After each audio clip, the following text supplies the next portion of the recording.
What's going on, everyone? It's Talks with Kenny here today, and I'm just jumping on a little bit early because Nikki Haley is coming on the stage with Tucker Carlson. I will give my recap after the interview, so let's just check it out and let's pay attention, I guess. So here we are, Nikki Haley and Tucker Carlson.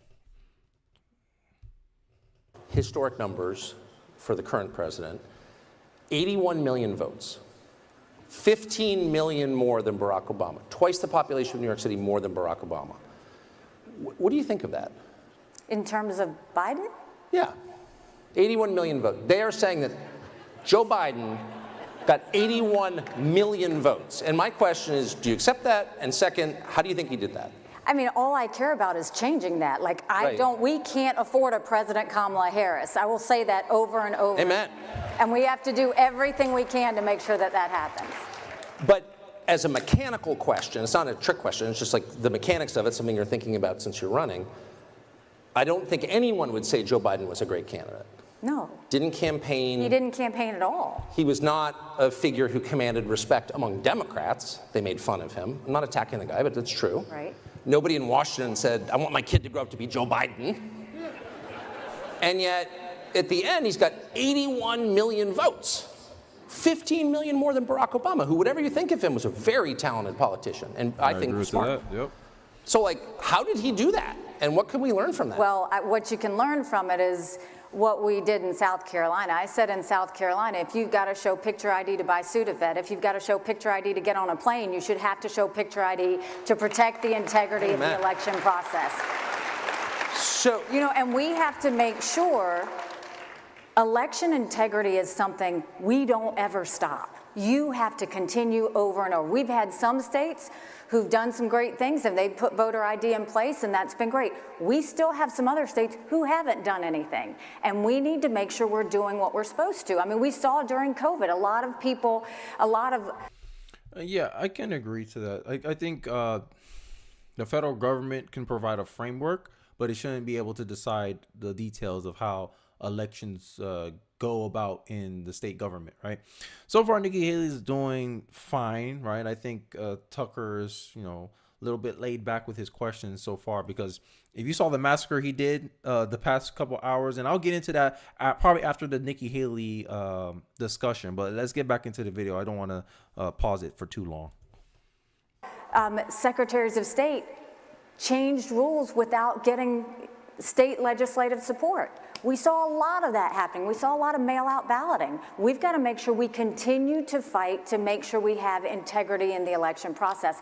Because I saw at the United Nations, when you have your people lose faith in an election system, that's the first crack of a country falling apart. We have to keep fighting for this. We have to make sure we get it done. Yes. Yeah. So when I asked about this 81 million votes, you immediately said things I think I agree with about election integrity. Yeah. So are you suggesting that that'll last election? It sounds like you're saying you don't think it was on the level. Are you talking about the presidential? That's correct, the presidential. Yeah, no, I mean, I think we all know that there were irregularities in there and that there were some issues that happened. We know that there was mail-out balloting that shouldn't have happened. Do I think that changed the results of the election? No. I mean, I think President Biden ended up winning the election, but I think what the main argument when people say the election was stolen is not necessarily like the election was actually stolen. I think what they're trying to articulate is the fact that Democrats and a lot of states people, they changed laws to have the odds in the Democrats' favor, right? Because they knew certain people will vote mail-in ballot and certain people won't. And the people who don't usually vote and who don't have the motivation to actually go out in person and vote, the Democrats knew this and say, hey, we're going to push mail-in ballots for you guys. Right? Go get someone, your neighbor to vote. Get that kid that don't like to vote. Hey, single moms, drag your 18-year-old kid and make him sign a mail-in ballot. Right? It made it less effort for the uninformed, uninitiated political voter to put their ballots in the mail. And I think that's the main issue when people say that the election was rigged. It's just essentially they're saying that the Democrats changed the rules to help to stack the voting. To stack the election in their favor. That's all I think is the main issue. I think at the end of the day, it showed we've got a lot of work to do in terms of election integrity. So you mentioned mail-in ballots. Would you restrict that? if you're president? Yeah, I don't believe in mail-out ballots. I mean, if you do absentee ballots, in South Carolina, what we did is we did voter ID. We did absentee ballots, but you had to verify they were who they were. You matched up signatures. We counted them as they came in, so there should be no reason you're getting results 2 weeks out. Yeah. That should never happen. And you have to make sure that people, and you have to keep cleaning your rolls so that dead people don't vote. I mean, that's a huge thing that we've got to do. And so I think we should always keep pushing for that. So far, she's doing good. I mean, I don't sense any hesitation, any stuttering. That happened with Tim Scott. I think Asa, I don't know if I said that guy's name right. Who else? The last guy that was on here earlier. I forgot his name already. But yeah, Tucker went on a killing spree, essentially, right? I'm wearing black because it was a funeral. I mean, damn. So electronic voting machines, I think, are the majority of voting in America. It takes place on electronic voting machines. And I know that there are municipalities that haven't received access to the software that runs those machines. Why would that be, do you think? I don't know. I mean, I'd be happy if everybody just did paper ballots and then we were done. Yeah. Do you think that that's, I think most people would agree with that. Do you think that that's something that governors should push for?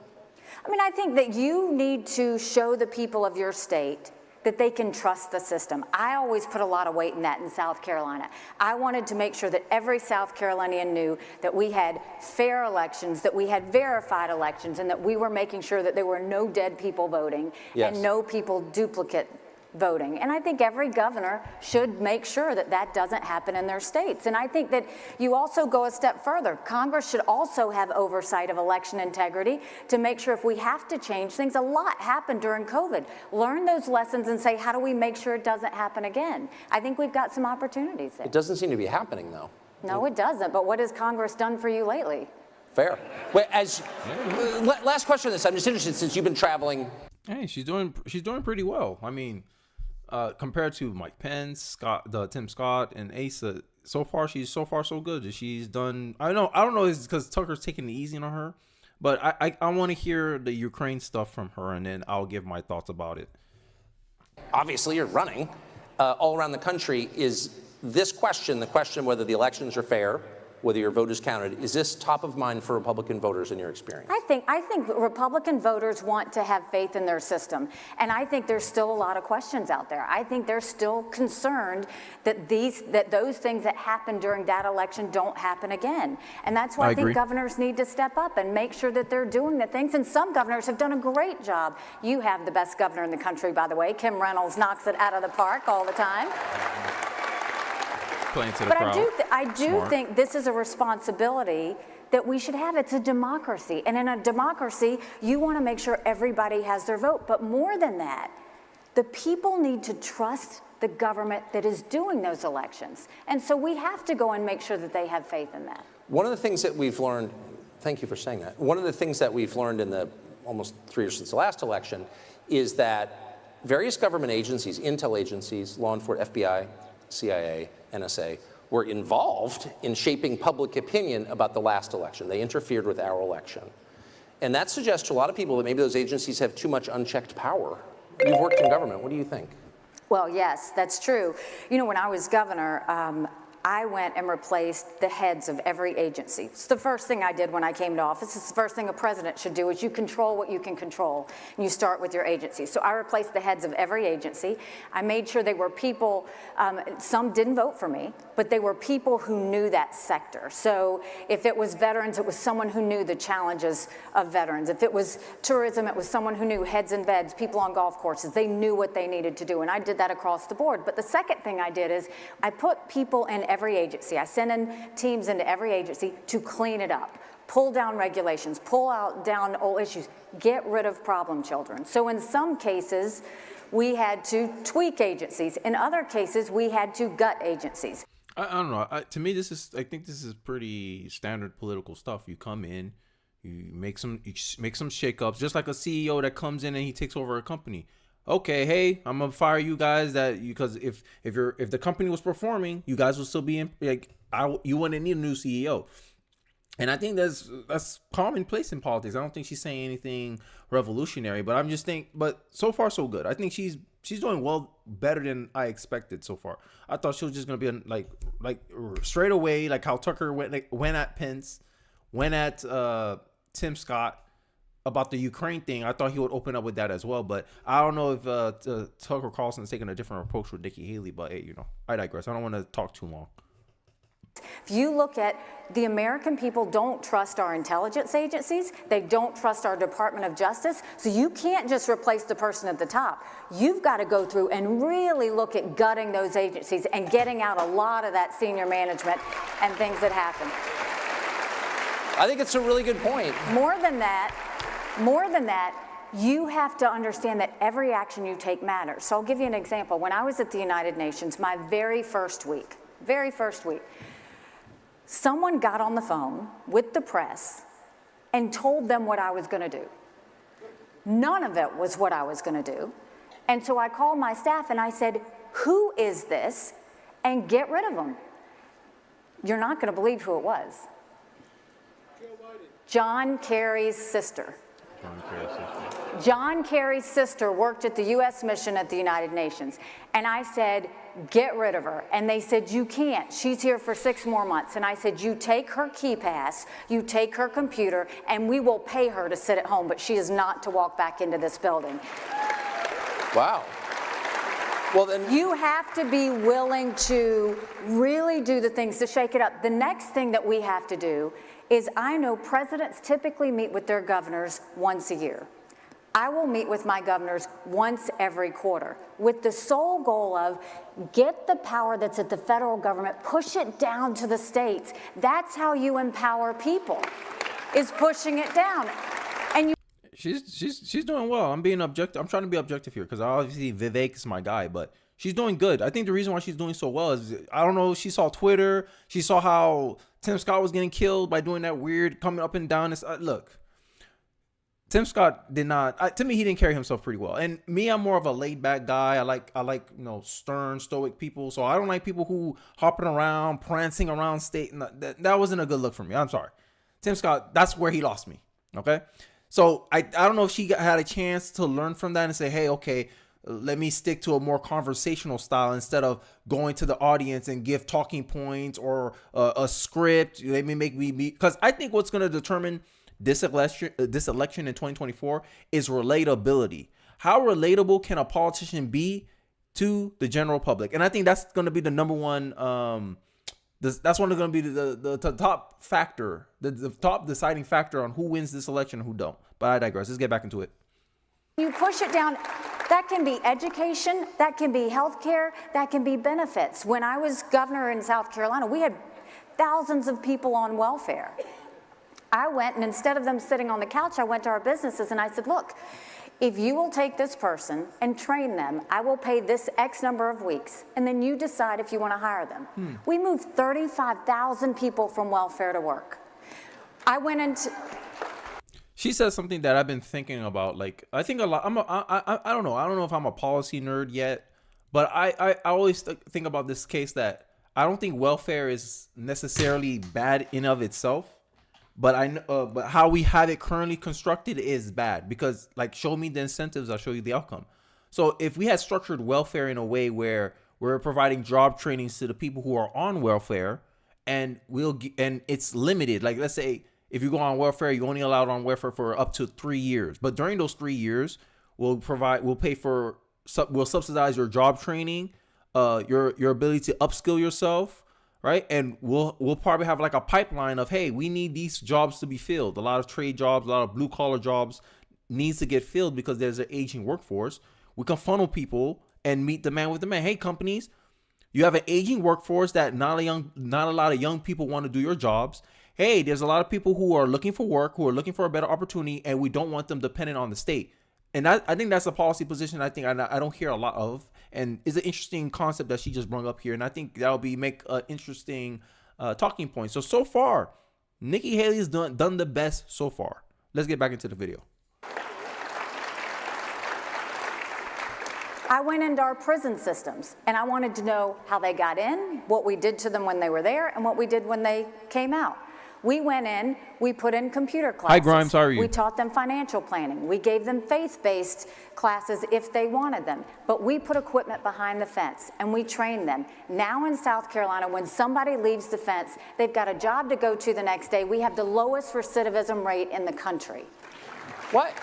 I'm wondering. I wasn't going to bring this up, and this is not something that you did, but I just was noticing it, that homelessness in South Carolina has risen dramatically recently, as it has in a lot of places around the country. It's a sign of obvious failure. If your citizens are living on the street and dying of drug ODs and no one notices, then it's not working. Mm-hmm. Why do you think that's happening, and what can government do about it? Well, first, that's your Bidenomics for you. I mean, let's make sure that people cannot afford things. And I'll tell you the one thing that. Quick point before she goes in. The whole point of policy is to drive incentives. How you want society to end up. What is the outcome you want society to achieve for? That's what the policy is supposed to do. Your policy is supposed to structure you to go towards a goal that you want them to happen. If you want low unemployment, create policies that will incentivize people when they look at it logically. Hey, it's kind of dumb to stay on welfare all day because eventually welfare is going to run out. And at least let me take advantage of these opportunities to upskill myself so I can get out of poverty and be self-sufficient. Right? That's the incentives that you drive. And that's what government's, that's the purpose of government. Like I always have this stance, the purpose of government is to be the referee. And I digress. Let's get back into the video, sorry. Doing good, just pouring some zinc bars, doing some work as I watch. Appreciate the viewership, Jim. Grind medals. Let's get back into it. As a military spouse, 33,000 of our heroes are homeless today. That's shameful. Mm-hmm. We should never treat our veterans that way. But you look at homelessness otherwise, and America has refused to deal with the cancer that is mental health. 1 in 4 people have a mental health issue. But if treated, they can live a perfectly normal life. The problem is, and you look at our veterans, 1 in 3 suffer from PTSD or thoughts of suicide. But right now, if you look at it, if somebody knows they have an issue, which a lot of our teenagers do and young adults do, they can't find a therapist because we don't have enough. There aren't enough treatment centers. If someone with a mental health issue doesn't get help, they get into an addiction. There aren't enough addiction centers. And oh, by the way, if you happen to be one of those blessed ones that gets it, insurance doesn't cover it. Mm-hmm. We have got to do this. We're losing Americans every day just because of that. And the homelessness is a lot of that. I saw that, you'll see in South Carolina, they'll take people that have mental health issues and they'll put them in jail for 48 hours, or they'll send them to the hospital for 48 hours. That's not doing anything to treat these people and the challenges that they have. Well, so what would you do if you don't send them to a therapist? Well, we have to get mental health treatment. We should have telehealth all over the country, one for our veterans. I don't know if telehealth is going to work, right? And telehealth is pretty much like you call somebody and they'll consult you over the phone. I don't know if that's going to actually work. That was an interesting take, I guess. There's a thought I wanted to add into that, is that there was this graph, I forgot where I saw it. It was somewhere on Twitter, that when we had like mental institutions and stuff, the fact that we started declining putting people in mental institutions, our crime rose on the opposite end of it. It was almost like a mirror effect. So I'm starting to think, should we go back to that? Because that's what was working. Because, we had lower crime rates back then. Should we be like pushing for asylums, where a location where these people can actually get physical treatment instead of just I don't know. Let her finish her thoughts. I just had the thought and I wanted to express it before she continues. But for people who need real-time help, they should be able to get a doctor on their computer or phone at any given time. But there's never been a higher percentage of Americans on prescribed psychiatric drugs, benzodiazepines and amphetamines. It's the highest it's ever been, and SSRIs. And the suicide rate keeps going up. Mm-hmm. So is there a point at which we say this isn't working, this treatment that we're offering? Well, now you're talking about something totally different. I mean, but that is the treatment. Yeah, but at the end of the day, the outcome is what matters. If you're giving up a solution, then the guy points out, hey, these things are not really working. They're kind of like masking the symptoms of the problem, not addressing the core issues. Is your solution going to address the core issue? I think that's the heart of the problem, where I want to hear an answer for that, I think. But we have a broken healthcare system. And we have to make sure that we completely tear it up, from the insurance companies to the hospitals to the doctors to the. I think we need to change the incentives. I don't necessarily mean I don't want to throw the baby with the bathwater. I think healthcare could be reformed. I understand that our healthcare system needs work, right? I'm not saying it's a perfect system. There's no such thing as a perfect system. Everything could use improvements. But I think we need to change the incentives that the current structure is placing in our society today or surrounding healthcare. But let's get back into the video. PBMs to the pharmaceutical companies, because right now, doctors love to just prescribe. They love to give drugs, they love to do whatever. But doctors are never judged on the outcomes. All the government sees is the money, right? So they're saying, hey, whatever you do, whatever you charge, we'll cover it. It's the same thing. It's the same concept with college. No matter how much they raise the price, they know the government is guaranteed money. The government is going to cover it. So that's an example of what I mean, that the government has to change the incentives. The government has to be like, hey, like the outcomes ain't working. We're not going to fund your money. So that way they have to be more about quality instead of quantity. Because all the doctors see is, hey, I could get all these bills through. Hey, you don't really need this, but I'm gonna add it anyway, just so I can inflate the bill, so I can send to the government or the insurance company, so I can get a bigger payout. And that's what I'm talking about when I say that the policies need to change the incentives. Doctors need to, rather than us looking at how many appointments they have, how many prescriptions they write, what about if we talked about the outcomes? What did you do for that patient? Did that patient get better? That's the method that we should start looking at for healthcare. And then people need to have options. She's doing better than I expected. I take care of my parents. Honest. They're 87 and 89. My mom was in the hospital. She had no say in what that hospital bill was. They brought her Tylenol she didn't want, and they said, well, you're going to pay for it anyway. You might as well take it. You have an insurance company and a hospital negotiating that, and she is nowhere in that conversation. Exactly. So they're paying for something that they're being inefficient. This is what I'm saying. Government drives inefficiency. And I think this is a lot to do with the policies and the frameworks that our current structure has. And I think that's what we need to change. Right. And I think that's the most pragmatic way to changing it. I think it's real unrealistic to say I'm going to come in here and to gut the whole system. I think she's going to face a lot of resistance trying to do that. So we will make it all transparent, make those insurance companies have to show us what they're doing, make those hospitals show us what they're doing, make these doctors have to say what they're doing and the outcomes, and let's make sure pharmaceutical companies suddenly have to show us what they do. When we do that, if we just dealt with the insurance companies, we'd cut healthcare in half. Hey. So we have to do those things. Yeah, I think doctors now easily prescribe because it's the easy way out. But if we held them accountable on outcomes and started actually showing that and putting that online, wouldn't that make a difference? Yep, it would. I think it would. Yeah, it would. Amen. And she's making sense, guys. She's making sense. You mentioned John Kerry's sister, and it reminds me one of the trends in government is emergencies are identified that we're told are so threatening to this country that people can't be consulted on the policies we use to address them, whether it's COVID and climate, huge. And so the debate over whether climate's changing is measurable. The debate over why it's changing is much more subjective. Do you think climate change is driven by human activity? I think climate change is real, but I think the conversation has been taken so out of whack that if you look at what Biden's done with all of these subsidies. When I was at the United Nations, there was the Paris. And if the answer is more government, it's always going to get worse and inefficient. Exactly, Grimes Metals, because it's by committee. Have you ever done something by committee? It's especially if you have even numbers, bruh, you can't get nothing done, right? And I wanted to talk about climate change a little bit, and I think it could be a problem, but I think a lot of the conversation surrounding clean energy, whatever you could call clean energy, is that it's always funny how the solution is always what the Democrats want, right? And this is why my problem against government subsidies, because government subsidies can incentivize behavior. And this is why I'm talking about, it goes back to my point about government incentivizing a certain outcome.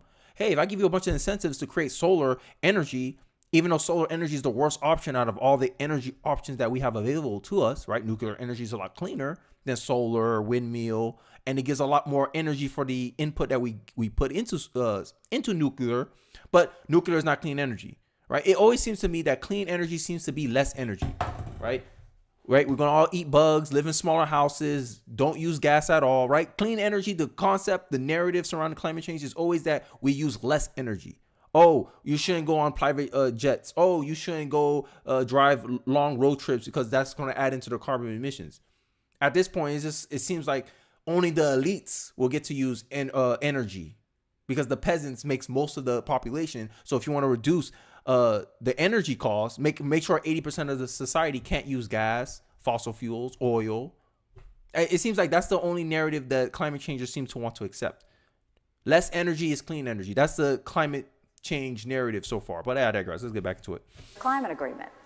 And it sounds good, like, oh, everybody needs to go take care of the environment. But what I saw is they were holding countries to different standards. So Obama put this massive amount of regulations and all these abuses on our businesses and companies because he was trying to show that he was, that we really cared about the environment. Exactly, Graham Mills. The solution always magically enriches the one advocating for it. And it's a quote that Thomas Sowell always said, is that the game of politics is to make your wants seem moral and the wants of your opponents seem immoral. And that's what's going on with the whole climate change agenda, right? It's hysteria. I'm not denying climate change. I'm just saying people are being dramatic about climate change and about the actual impact and time frame that we actually have. We're not going to die in 12 years, right? But, we still don't know. We're still figuring it out. And people are already boasting their chest saying, I got the solution, when we don't even know what's the actual direct cause of the problem. That's my problem with the climate change argument. But hey, I digress. Let's get back into it. When America's actually extremely good when it comes to the environment. We all want clean air. We all want clean water. And we work on it every day. If you really want to deal with the environment, if you really want, then do what I saw. Go talk to China and India. Those are the biggest polluters, and no one is making them do anything about it. And not only that, while we had all the regulations on the U.S., China's was they would deal with it in 10 years. I can promise you 10 years never comes for China. That's the problem. That's why we got out of the Paris Climate Agreement. Right, and you dealt with this question all the time at the UN, the question of how does the world respond to climate change. But And the real problem about climate change is it's a first world problem. Hey, look, I went to Haiti, like where my family was from. In Haiti, poverty in Haiti, they're not worried about no climate change. Climate change is a first world problem. I said it. You have to be wealthy enough to worry about climate change. So if you worry about climate change, it actually shows your privilege. But hey, I digress. there are really two questions. One is the climate changing? And I guess we can measure its temperature around the globe over a period of years. But the deeper question is why? We had glaciers 10,000 years ago. The climate has always changed dramatically since the formation of the Earth. So do you think humans are causing this change? And do you think that we can stop or slow it down? Like, is there actual evidence? I mean, honestly, I don't know how much is being changed or not, as much as I know that putting electric vehicles on the road is not the answer to what you're doing. Hey, look, I'm fair. I go with who's right, and I go against who's wrong. Look, she's right on this. Climate change is always talking about, oh, you got to prove to me climate change doesn't exist. I'm not trying to prove nothing, but you have to advocate for your position, bro. You don't have any facts or evidence to back up your position that climate change is something I should worry about? It's just a question. Just a question. Saw as governor of South Carolina, we had companies come, and on their own, they would spend money to try and be more green. They wanted to be total good stewards on their own. Mm-hmm. Whatever they did, we didn't have to mandate that. We didn't have to require that. And I don't know how much of a difference that would have made at what they did anyway. And this is the argument for private property. This is why I say socialism will cause more pollution than capitalism, because capitalism says, hey, you have private ownership, you should have to take care of it. If a company owned a forest, wouldn't they take better care of the forest than the government would? I'm just asking a question here. Wouldn't you take care of your own house better than you would take care of a house that you've been given by welfare? If you've seen welfare areas, and I have, I have, right? They don't take, the people who live in those welfare houses, they don't take care of nothing over there. The streets are dirty, the houses in shambles, windows broken. They don't take care of it at all because they didn't have to put any skin in the game to get the house. They will just give it to them and say, oh, okay, right? It's human nature. We don't appreciate things that's just freely given to us without any cost or effort. And this is the argument I have for why I think capitalism is actually the best solution to fix climate change if climate change is actual immediate threat to our survival. Because capitalism brings innovation to address climate change. Not top down, I'm a socialist, I tell everybody, millions and millions of people what to do. We're going to go electric cars, windmills, and then you find out electric cars and windmills cause more pollution, and the energy output for the effort is not enough to fuel energy for the entire country. And this is how I said, for these climate changers, it seems like less energy is clean energy because that's what you're going to get. But, I digress. I mean, I think right now the biggest issue I have is that you've got America right now going hat in hand to Saudi Arabia and getting dirty oil from Iran and Venezuela. We should be energy independent no matter what. I don't care what anybody says about the environment. This is a national security threat of not having energy independence. So people can say whatever they want to say about why the environment is the way it is. What I'm going to say is my job as president is to make sure that America is safe. And if America is safe, one of those factors is being energy independent. I saw at the United Nations, there were two things our enemies never wanted us to have. They never wanted us to be energy independent, and they never wanted us to have a strong military. We have to always have both of those things. Well, yeah, because to keep another country honest, you need leverage. If you're energy dependent on another country, you lose leverage. It's simple, strategic. Like, I don't need to be a foreign policy expert to understand that. If someone has a piece they can use against you and it can damage you, they'll use it. This is why they don't want you to be energy independent. And this is why they don't like you to invest in your military. Right now, I believe you have to be efficient when you allocating resources towards military and then other priorities. I agree. Maybe we spend too much money on military, but those things are important because if you're a weakling, no one respects a weakling. People only respect the opinions of strong people. Sorry, that's the reality of the world. That's human nature. But hey, I digress. Speaking of energy in the military, who blew up the Nord Stream pipeline? Oh, tough question now. I mean, I don't know. I'm not claiming you did it. I'm just kidding. No, I don't know. I mean, that's what I'm saying. Do you know who did it? This is why Carlson is the number one right now. I'm taking notes. I'm taking notes. I've been watching this stream from 10 a.m. So y'all better give me a like for this because my head hurt right now. But I digress. Let's get back into the video. Seems pretty obvious it was backed by the Biden administration, I would say. I mean, I think all the evidence suggests that, but I wasn't there. But I mean, that seems like a huge step. This is the largest industrial sabotage in history, sent more carbon in the atmosphere than any act ever. And there's weirdly no curiosity about who did it. And I think that's strange. What do you think? There's a lot of things that are strange with the Biden administration. This is the first one. I guess what I'm really saying is if you were running against the Biden administration, to do something like that and shaft our closest allies in the world, which would be Western Europe, and deprive them of the energy they need to run their manufacturing sector and destroy their economy, which it is in the process of doing, that's a major sin to have done something like that. And all you have to look back at is who does that conveniently benefits us as a country. It benefits us. Oh, now we can put in leverage. Oh, we can supply with more like a country aid. I forgot how they say it. I forgot what you say when you throw money at it. Who knows? Hey, that's what I'm saying. Who knows, right?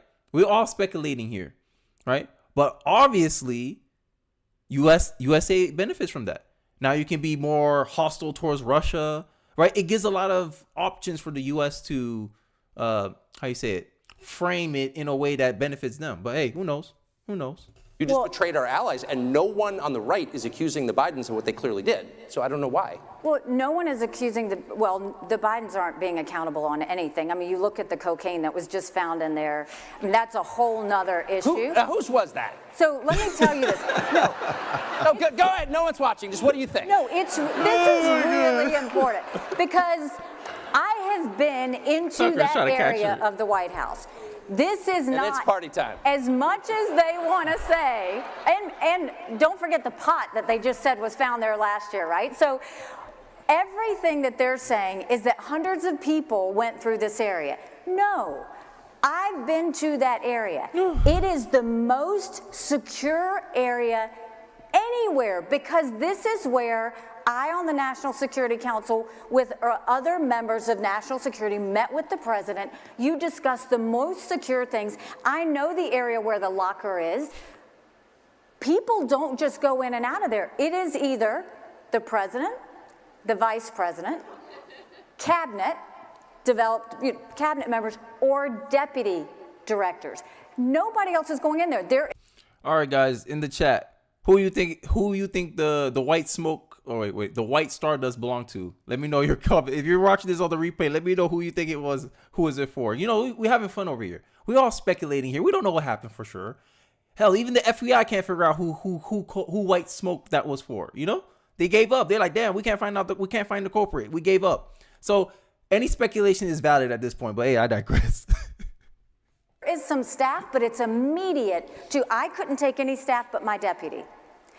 The president would take his chief of staff, very limited.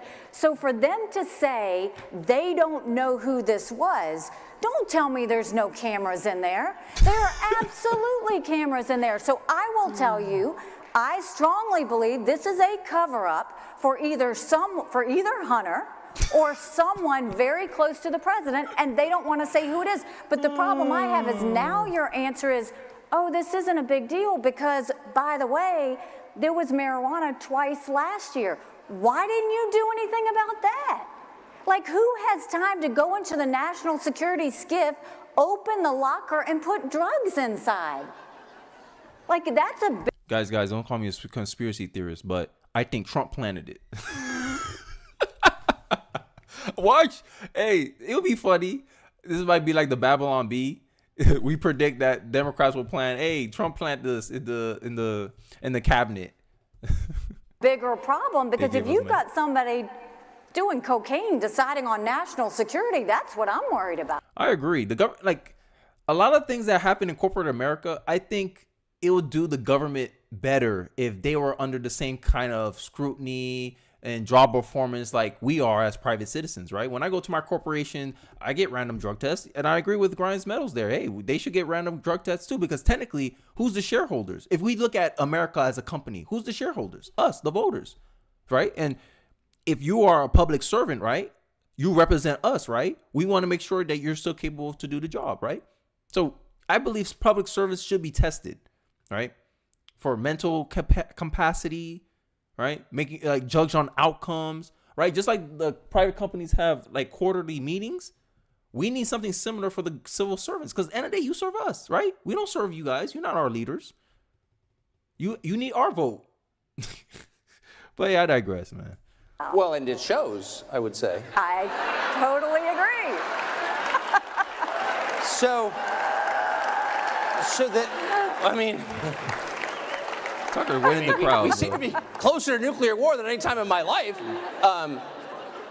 Add some coke to it. So, you like, don't know what's how gonna happen. could... I guess I'm a little bit confused as to how, in the face of that, this sort of unending litany of failures from the party in charge, there could be, like, any contest this year at all, no matter who the nominee is. And yet, Democrats seem durably popular. I mean, you'd think they'd just generically be at about 10. Because, like, what have they done for you? Nothing. You know, they scream at you all the time, call you names, and make you poorer. So, like, what is that? I mean, does the Republican Party, it does seem like it should be doing better than it is, without blaming anyone in you know, specifically. No, but look, I've always spoken hard truths, and I think it's really important. We are $32 trillion in debt. Mm-hmm. We are having to borrow money just to make our interest payments. Mm-hmm. China owns some of that debt. It would be easy for me to tell you, oh, Biden and the Democrats did that. Mm-hmm. Our Republicans did that to us too. Yeah, and that's a problem I have too. Like, end of the day, government's incentive is to always, you know, the incentive structure for the government is not to have good spending habits, right? Because if me or you overspend on our credit card, no one's gonna give us any more debt, right? And then we'll be penalized for that. The government suffers no penalty for being wrong. And that's the bad incentive structure that the government had. That's why I'm a big fan of Ron Paul. He had a policy where, hey, we can't spend more money than we take in from tax revenue. Bruh, who don't know this? On a personal individual level, who don't know this? You can't spend more money than you make. But the government, oh no, you know, we got a credit card. The government act like a spoiled rich girl who has her daddy's credit card. Oh, I don't have to pay for it, so I will pay whatever I want with it. It's nonsense. And this is how the government operates, because who's on the hook? Who's in reality paying off the debt? Not the government in Congress. Who pays the president's check, the government's check? Who pays it? Us. We do. Our taxes does. So we paying for that stuff. It's not the government. The government is just the middle manager, right? And that's what's going on right here. But, I digress, man. You go back and you look at that $4 trillion stimulus bill that was passed with no accountability whatsoever, expanded welfare that has now left us with 90 million Americans on Medicaid, 42 million Americans on food stamps. And did Republicans try and make that right? Nope. They doubled down and opened up earmarks for the first time in 10 years, pushing through 7,000 of them in December. When you got Republicans like that, who needs enemies is all I'm going to say. Want to know how they spent your money? $30 million on an honors college in Vermont, $10 million to tear down a hotel in Alaska, $7.5 million on a courthouse. Bro, y'all don't like my analogy? The government is like a rich schoolgirl who got her daddy's credit card. She knows she's not going to pay for it, so she's spending it on, I got to get the Versace, I got to get this. And you're looking at her like, you don't need this Versace thing. Yes, I do. All the cool kids have it. I need to spend $10 million on some fossil fuel studies that doesn't produce anything. We're not going to do anything with. And that's a problem in our government. And I think government needs to follow its own rules. And it needs to be more physically responsible. But hey, that goes counter to what there's a lot of conflicts of interest in the government right now, in politics right now, right? And this is why I don't like I'm skeptical of career politicians, right? Because end of the day, politicians, if you look at based on profession, they're the least trusted profession in the world for a reason. I think only a car salesman has less trust than a politician, I think, if I remember correctly. But hey, let's continue. House in Colorado. And the list goes on, all while 1 in 6 American families can't pay their utility bill. 60% of Americans are in credit card debt. Social Security will go bankrupt in 10 years. Medicare will go bankrupt in 8. So we've got a spending problem in Congress. There are no saints in Congress right now. Nope. They love to spend our money, and it is high time we deal with that. And the way we deal with And it's because we tolerate it. Just like a father will tolerate his daughter doing it. Because if it was someone else spending his money, he'll be pissed. But it's because it's his daughter, he's like, oh, no, it's my daughter.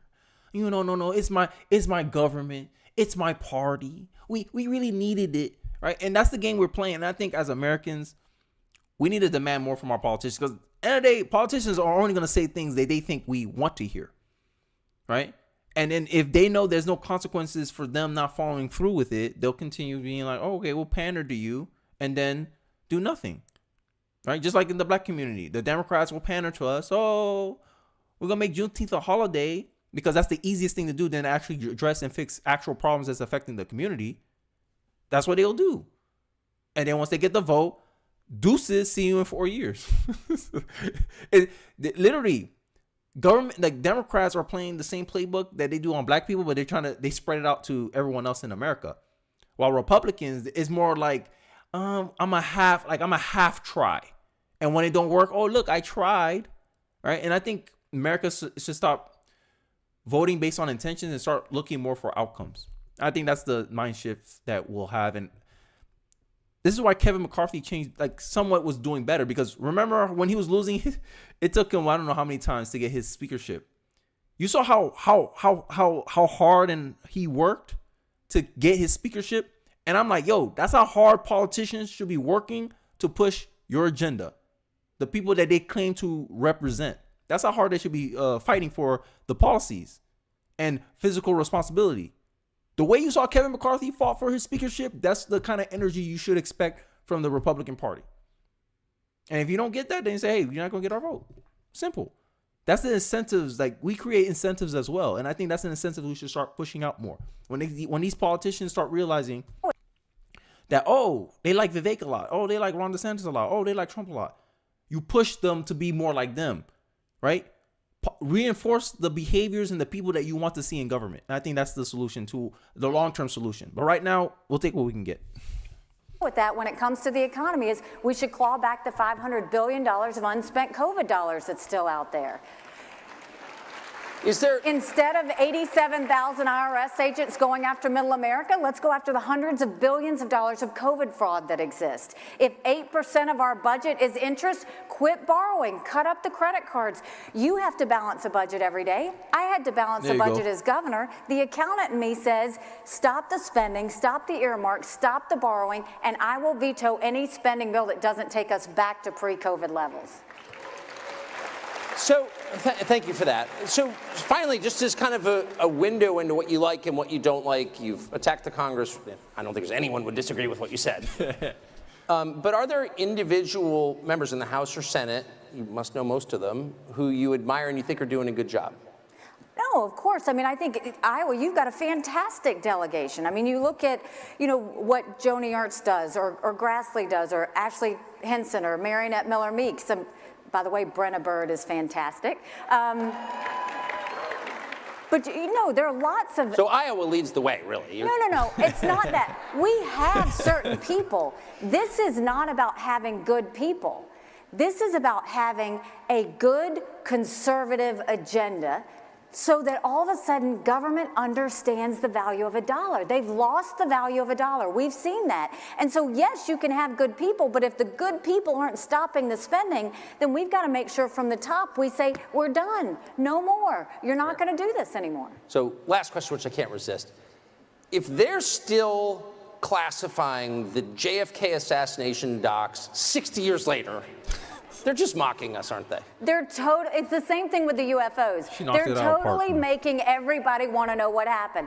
You just need to release all of that. Release it all. Let us see it. There's no reason to hold on to that now. Release it now. Well, good for you. Well, thank you. You won me on that one. Nikki Haley. Thank you so much. Great to see you. Nikki Haley did good. I want to leave you with this. It's been a great conversation. I appreciate that, but I want to leave you with this. Someone asked me why I was running. And I said, my parents came here 50 years ago to an America that was strong and proud and full of opportunities. My mom, too. I want them to know that country again. My husband is deployed. I want him and his military brothers and sisters to know their sacrifice matters, that we I thought she do would love fail, our country. honestly. My daughter, I'm doing this for her because she and her husband just got married, and I saw how hard it was for them to buy a home. And my son is a senior in college. And I've watched him write papers of things he doesn't believe in just to get an A. Yep. That's not us. That's not America. We deserve better. 78% of Americans right now don't think their kids are going to live as good of a life as we did. Wow. We can't be okay with that. No, we can't. I'm not okay with that. We've got a country to save. Go to NikkiHaley.com if you want to join me, and I promise you our best days are to come. God bless you all. Thank you. Thanks a lot for that. That was great. Thank you very much. It was. Thank you so much. She did well. Like, I'm going to skip to the live. I'm pretty sure I'm behind. Let's skip to the live because I'm not going to go through the commentary. I'm going to give you my commentary, not their commentary. She wants the war. No, yeah, I'm surprised Tucker didn't come after her with the Ukraine war stuff. That surprised me. That honestly surprised me. So far, so good, though. Like, in this instance, she presented herself very well. I thought she was going to be on the list. All right. So, guys, if you haven't, I've been watching this from 10 a.m. So I'm going to take this opportunity to do a recap. And then after the recap, if they're still just talking, we'll probably listen into some of the commentary that they have about the whole discussion. So let's start off first with the bloodbath. So basically, this was the interview. Asa Hutchinson, I always mispronounce his name. Tim Scott died. Mike Pence, this should be like blood all over the whole corners of the wall. Because Mike Pence, I think he ended his campaign in a minute, like 1 minute, right? So let's go down the list. Tim Scott says, hey, we need to continue funding the Ukraine war in order to defend the world order. No, that's a no. Sorry, Tim, I like you. I think you're good, soft spoken, but nah, not it, bro. I think you need someone who's willing to like fight for their convictions, fight for their beliefs, and go against the establishment, deep state, government bureaucracy, because we need somebody that's for the people, not for themselves and their power and control, right? So here's some of the recaps. Tucker Park, I don't know if you guys seen the whole thing, but I'm just giving you a general recaps and founding clips that I thought was important. So here, Tucker was asked by Hutchinson how many COVID shots he took, and here's his response, I guess. So let's make sure. Hopefully you guys can hear. Let's play. And how many COVID shots did you take, and how do you feel about it now, in retrospect? How many COVID shots did you take? 0. And how many COVID shots did you take? Yo, this guy trying to make Tucker seem like he's a hypocrite, and he got owned in like 3 seconds, bro. Right? And then I think Hutchinson, this one was the worst interview out of all of them, in my view. He defended the transgender, like I think he vetoed a transgender bill. That didn't look too good on him, right? The COVID stuff, he asked like, hey, you're so pro-COVID, whatever, what happened? You know, you're pushing us to do this. You say you don't want to force, you don't want to take the decisions out of the parents' hands, but when it came to the vaccines, you wanted to hold people out from their jobs over this stuff. You were pushing pretty much it didn't end too well for Hutchinson, right? And then at the end, he tried to pitch the same way how Nikki Haley transitioned into, hey, you guys can go to my website and donate to me. He tried to do the same thing, but the whole interview was just awkward between him and Tucker Carlson. And I think Tucker Carlson and him had a history before. Maybe you guys know of it, maybe not, but I'm just giving you a recap as best as I can. Mike Pence, I think he's trending right now, not my concern. If you haven't seen, I'll skip because I wanted to get into other things, but I'll skip. This is how Tucker Carlson really killed, pretty much helped Mike Pence dispense himself. Okay, let's hear it out. Administration has been slow in providing military support. Make no mistake about this. We promised them 33 Abrams tanks in January. I heard again 2 weeks ago in Ukraine, they still don't have them. We've been telling them we'll train their F-16 pilots, but now they're saying maybe January we'll let somebody transfer some jets. I'm sorry, Mr. Vice President, have you, I know you're running for president. You are distressed that the Ukrainians don't have enough American tanks. Every city in the United States has become much worse over the past 3 years. Yeah. Drive around. There's not one city that's gotten better in the United States. And it's visible. Our economy has degraded. The suicide rate has jumped. Public filth and disorder and crime have exponentially increased. And yet, your concern is that the Ukrainians, a country most people can't find on a map, who've received tens of billions of U.S. tax dollars, don't have enough tanks. I think it's a fair question to ask, like, where's the concern for the United States in that? Well, it's not my concern. Tucker, I've heard that routine from you before, but that's not. Look at Tucker's face. He's like, what? Did you just say that? My concern. I'm running for president of the United States because I think this country's in a lot of trouble. I think Joe. It's in a lot of trouble. We point out that, hey, have you seen the cities in the United States? It's worse over the last 3 years, and you said it's not your concern, but you want to run for president for the people you said. It makes no sense. Make it make sense, guys. I'm telling you, bro. This was a bloodbath. Like Tucker's just like, let me in. How's the war in Ukraine? You don't like? Oh, you lost your head. It's ridiculous. It's crazy. The goal, bro, the cojones to say that, bro. He's done. That's it. It's a wrap. Right? And then also, you know how I want to talk more about Mike Pence because Mike Pence kind of shows the Republican that I think we need to move away from, right? So we're going to talk about Zelensky's government. Let me just make sure, like, you know, nothing interesting is going on. Oh, damn. Sorry, guys. I'll have to cut the recap short because it seems like Vivek it's on right now. So let's check it out.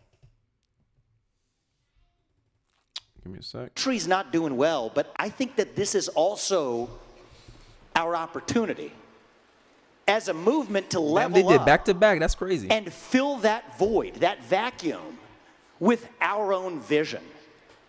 Individual, family, nation, God. When I talk to young people about this, they're more interested in that than they are in race, gender, sexuality, and climate. And so now we got to start running to something as Americans. And if we do, I'm confident that our country will be doing well again. That's where I'm at.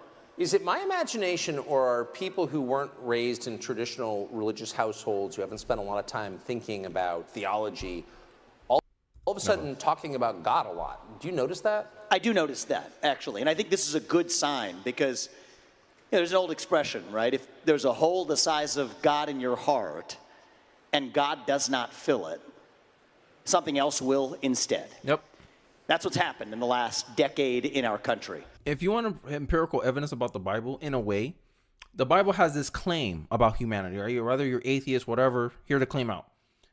The Bible says that if you don't serve him, you'll serve something else. Something else will become your master. Either it's money, your lust, or what your vice, whatever it is. You'll be a master to something. All right? And this is the point of like higher principles. Like what is something that we're striving for? Right? Because if you're not striving for anything higher than yourself, then it's yourself that you worship. It's almost a slight form of narcissism and self-centeredness. And I think that's what's going on in our country today, in our culture today. Like everything's about me, me, me, me. What you can do for me. This is why politics has become a game of bribery. Oh, no detention for the rest of the year. Yay! Make me class president. This is how our politics has become in our society. But I digress. Let's continue. Something else. Some secular religion has filled that void. But it hasn't really satisfied our moral hunger, right? And so that's kind of, that effect is fading. And I think people are hungry to turn back to the real thing. The conversation's coming up, but they say it with a kind of prudishness. Yes. Right? God is a 4-letter word. It's sort of a thing you have to tiptoe around. And I think that right now, family's the same way. The nuclear family makes some people uncomfortable when I say it, but actually this is the best known form of governance to mankind. And so if we start talking more about, hey, that's what we're running to. That's actually what we stand for. Yes, we are one nation. I'm a citizen of this nation, not some nebulous global citizen somewhere else. That it is one nation under God. Yes, it is a nation that is stronger when we ground ourselves in the unit of the family.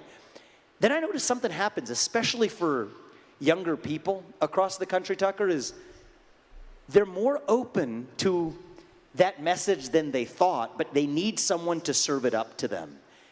And I think I'm the first non-politician, but I'm also a younger person in this race. I don't have a ton of experience. Hey, man, and that's why we like one thing about like young people, and I noticed that is that the younger you are, you know how they say naivety breeds idealism. Like you're very idealistic about things, right? And if there's not an idea that you can like strive for and get behind, this is how these climate changers get the youth into all this climate change madness. Is because the youth are looking for something to be a part of. They want to be a part of some bigger picture, and the climate change gives them that sort of purpose, right? It's a lack of purpose that's really killing our society today. And I think it's the fact that we don't transmit any moral values in our education system, and it's more based on some secular, self-centered worldview. And I think that's what's going on, right?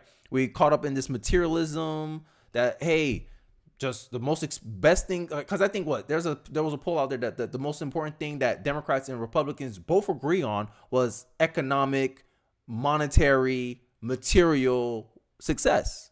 That's the only thing that Democrats and Republicans agree on. And I think that's a failing on our culture as a society. But I digress. Let's get back into the video, because this is the main event. Running governments before. But I think in reaching younger people, that's something I feel called to do in this race, and it's why we're traveling college campuses across this country, and I am optimistic about what I see. Well, since you are a younger person and spend time with them, we saw yesterday that a group of reservists has been called up to Europe, apparently, to prepare for war with Russia. Of people in the age cohort who might plausibly be called up to do that, what's the response? I think there is no basis for us to send our young men and women, our sons and daughters, people my age or any age, to go defend somebody else's border halfway around the world when we should be using our own military to secure our own border in this country. And I will not apologize for that. That's a clip. Hey, look, clip it. That's it. That's it. He won the crowd. I'm messing around, guys. I'm being biased here. Obviously, I like what he's saying here. And I think that's been the most important thing. How can you go out and claim how to fix someone else's house without addressing your house here? Right? That right? Even in the airplane, before you can help your child, you must first help yourself. Because if you only help your child but you don't help yourself and you die, you leave your kid helpless. And that's what America's doing to itself. It's the only country strong enough to actually defend Ukraine, right? That's not China and India or whatever, or these other powers. America's the only country willing to go defend someone else's border. But if America doesn't take care of itself and America loses itself to itself, Ukraine's going to be a sitting duck anyway. And this is the point I'm saying. I think we, like Americans, we need a more populist candidate in office. That's just my view. Whether it's RFK, I need a populist because we need someone to take America's interest first. And regardless if we don't agree with their solution or not, I think that's the guiding principles that Americans in general, whether you're an independent, a Democrat, or a Republican, that's what we should be voting for. And I think Vivek's the guy. That's just my case. That's just my thing. We have to put the interests of this country first. And one of the things that does frustrate me, Tucker, is that this is one issue where I so love many of the other people who are running for this nomination for president. I think most of us and the entire field I speak for are in this for the right reasons. We are people who care about our country and want to deliver our country to a better place.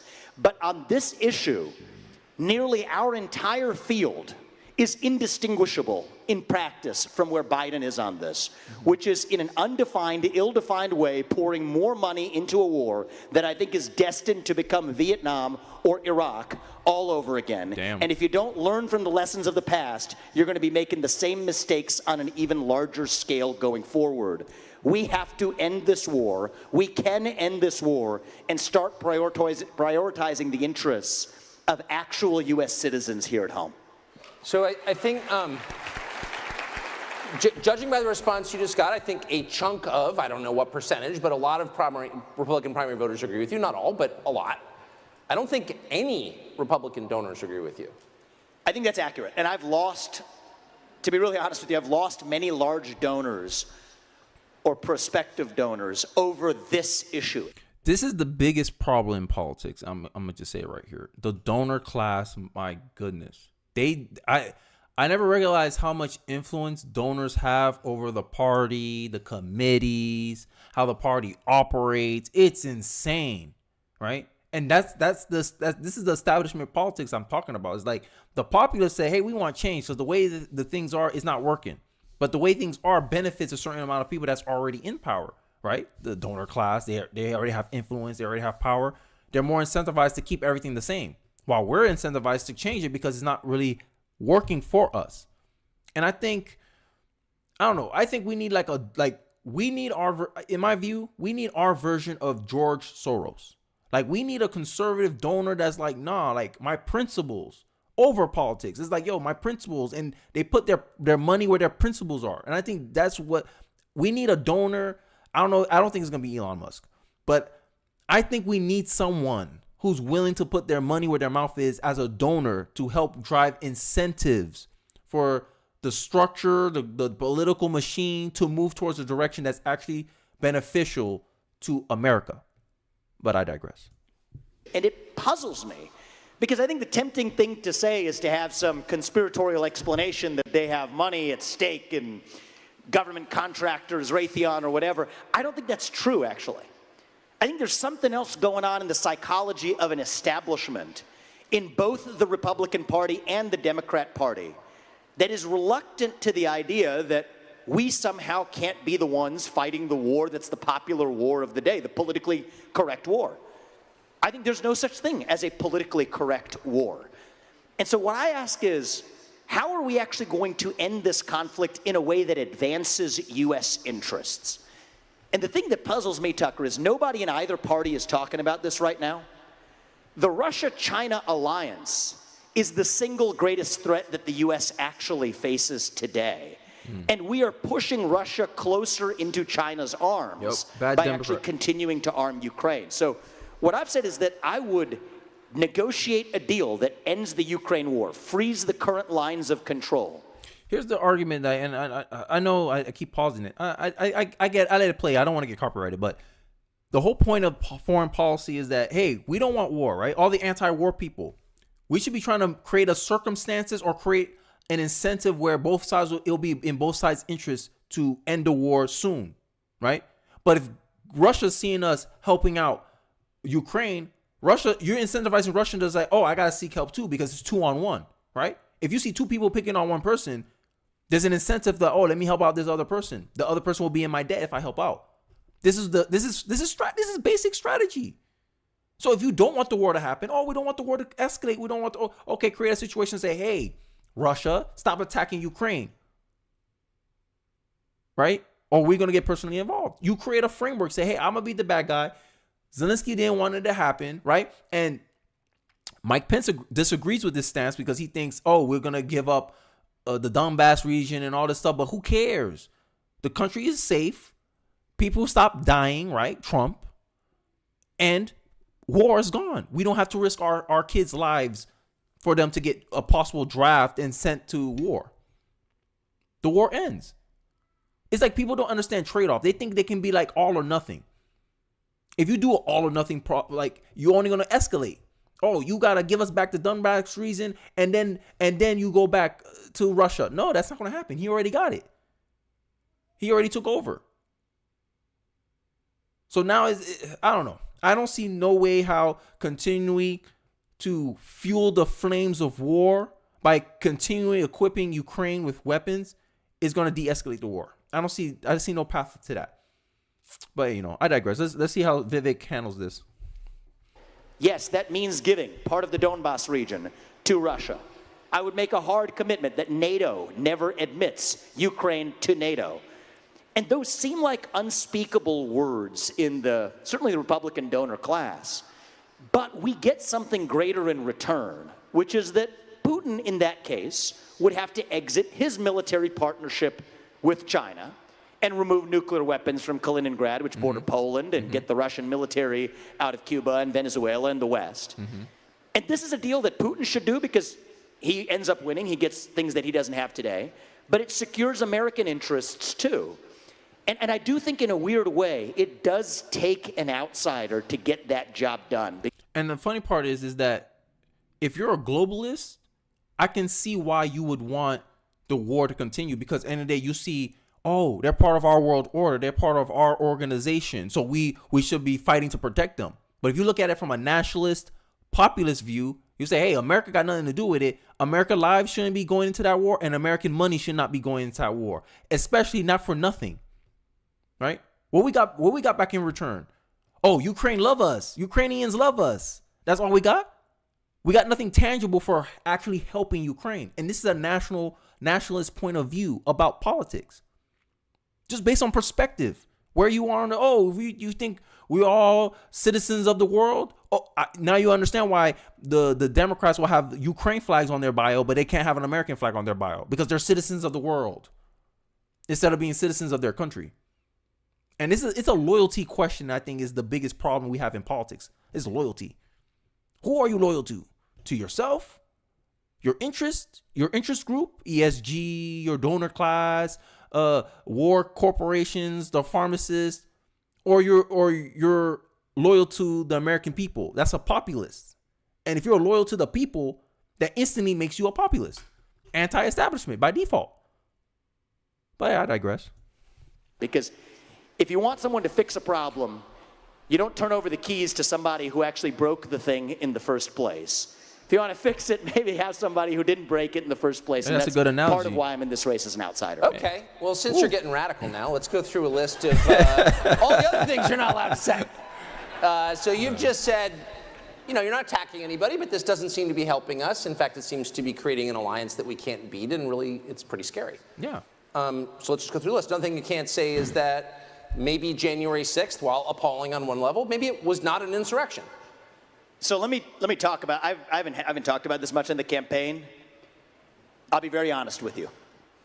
You want to know what caused January 6th? There's such a temptation to say that there's one man whose name is unspeakable. We can't. No, first of all, it's QAnon. It's QAnon. It's QAnon. You want to know what caused January 6th? Is pervasive censorship in this country in the lead up to January 6th. I agree. You tell people in this country they cannot speak. That is when they scream. Okay. You tell people they cannot scream. Real.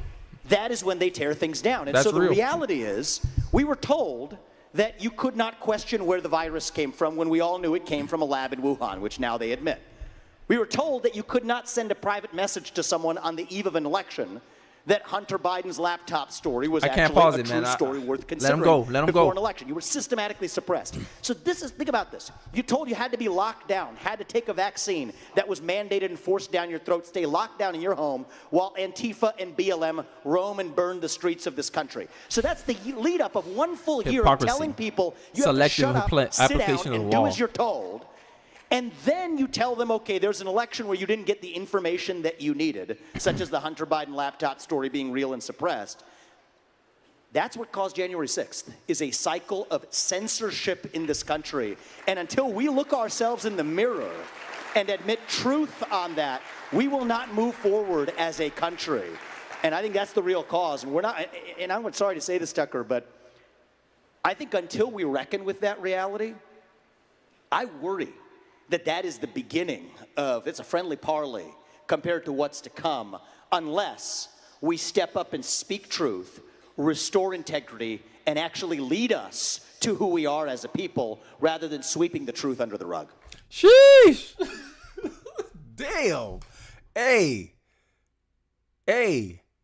At the end of the stream, I'm gonna ask a question. Who's gonna win the most out of this town hall, out of this summit? Vivek, man. Hey, look, Ron DeSantis. If Ron DeSantis doesn't match this, bruh, he's gonna get hit in the polls again. Yo, Vivek's coming out swinging, man. He's going where other candidates are scared to go, and that sets a trend. People are gonna be asking, "Hey, Ron, what you think about January 6th now?" Right? Vivek's doing his job, bruh. He's making people talk about him. This is why he's third place. My prediction, not to brag, but I ping him as the GOP dark horse. Hey, he's the sleeper. He's my sleeper pick. He could come out and be the new number 2. This is why. I'm done fangirling over here, but let's continue. How can you, just as a philosophical question, a lot of the people who are pushing censorship, in fact, I would say almost all of them in both parties, particularly the Democratic Party, claim they're doing so in order to protect democracy. But how can you have a democracy with censorship?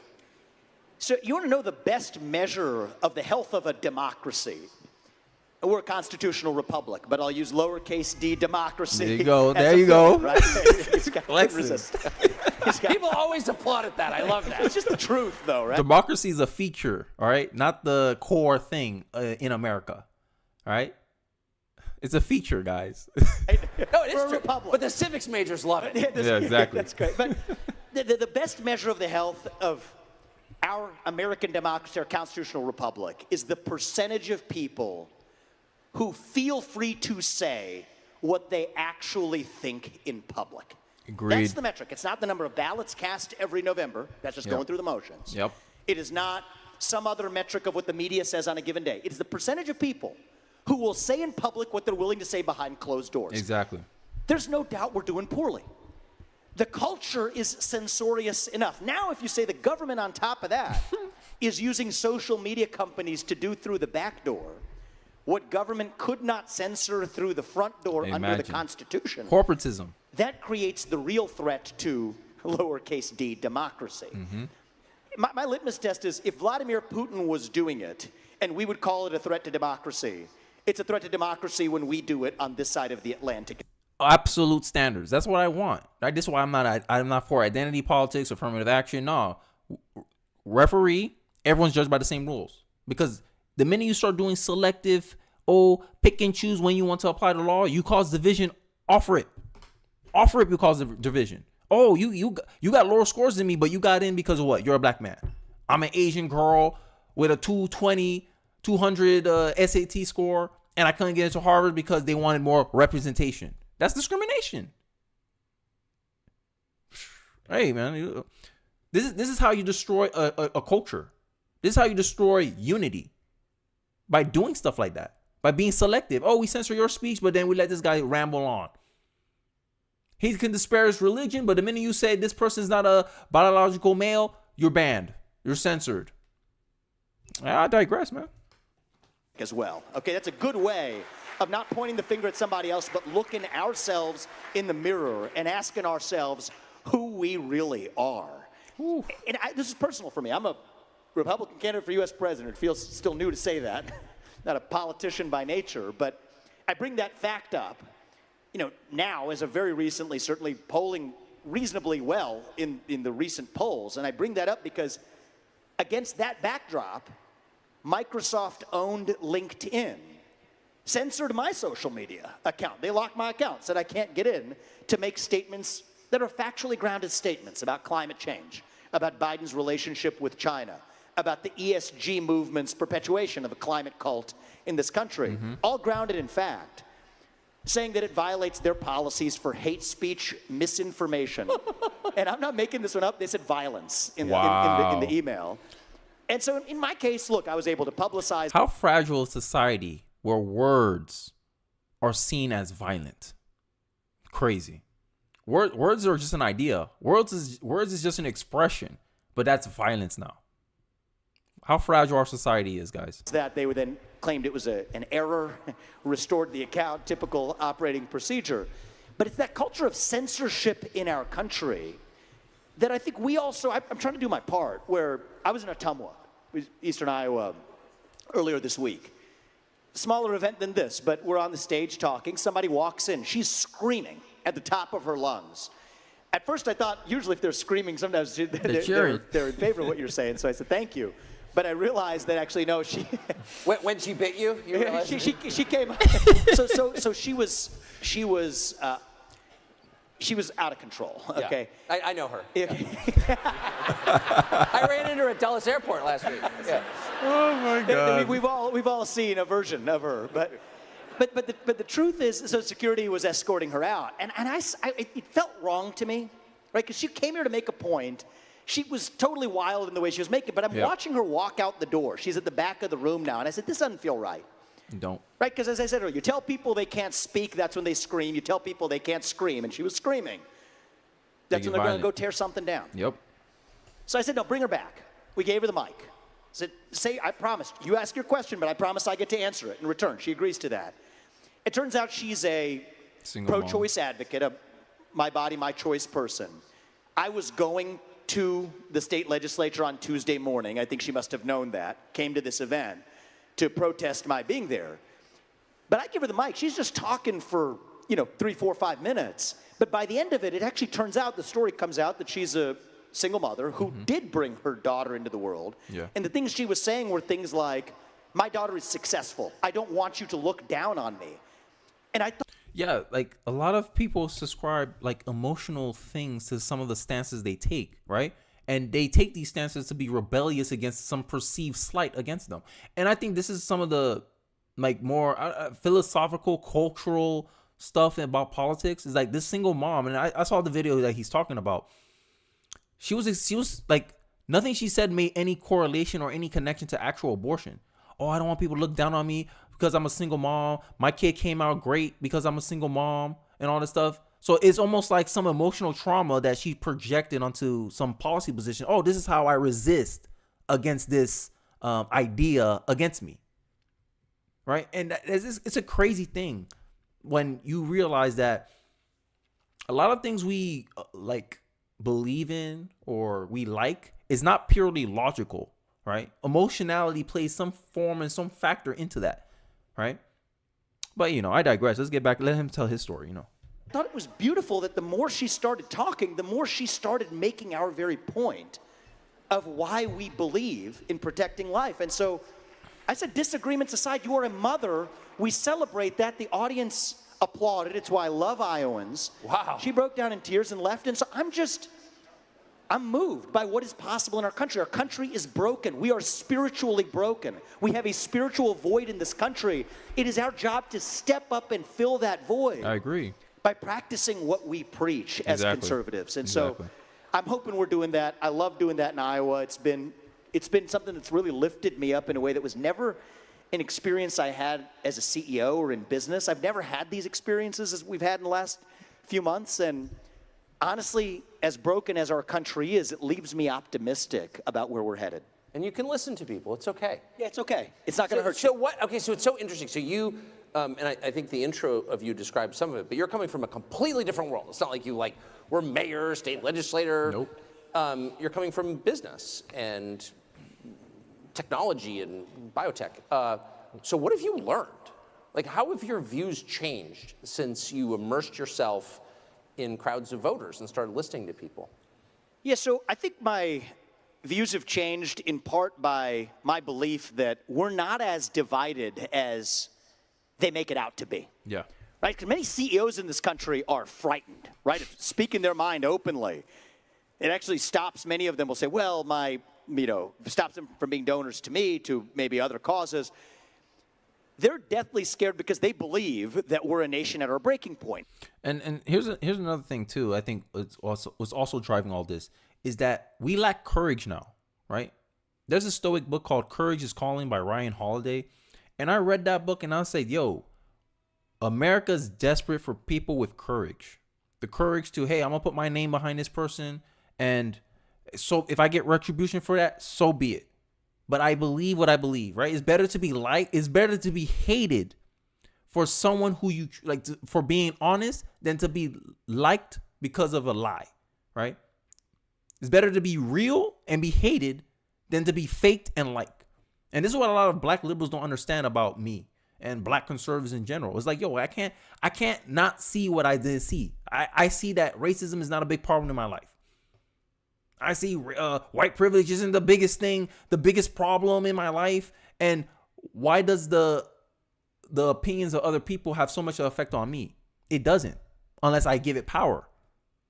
Right? And is this like absolvent of personal responsibility is what we have to fight in our culture. And that takes courage, because people will viciously fight for their alibis for failure. And I think we underestimate that feeling a lot. And it takes just as much vigor and just as much force and just as much strength to counter that. And I want, like he said, lead by example.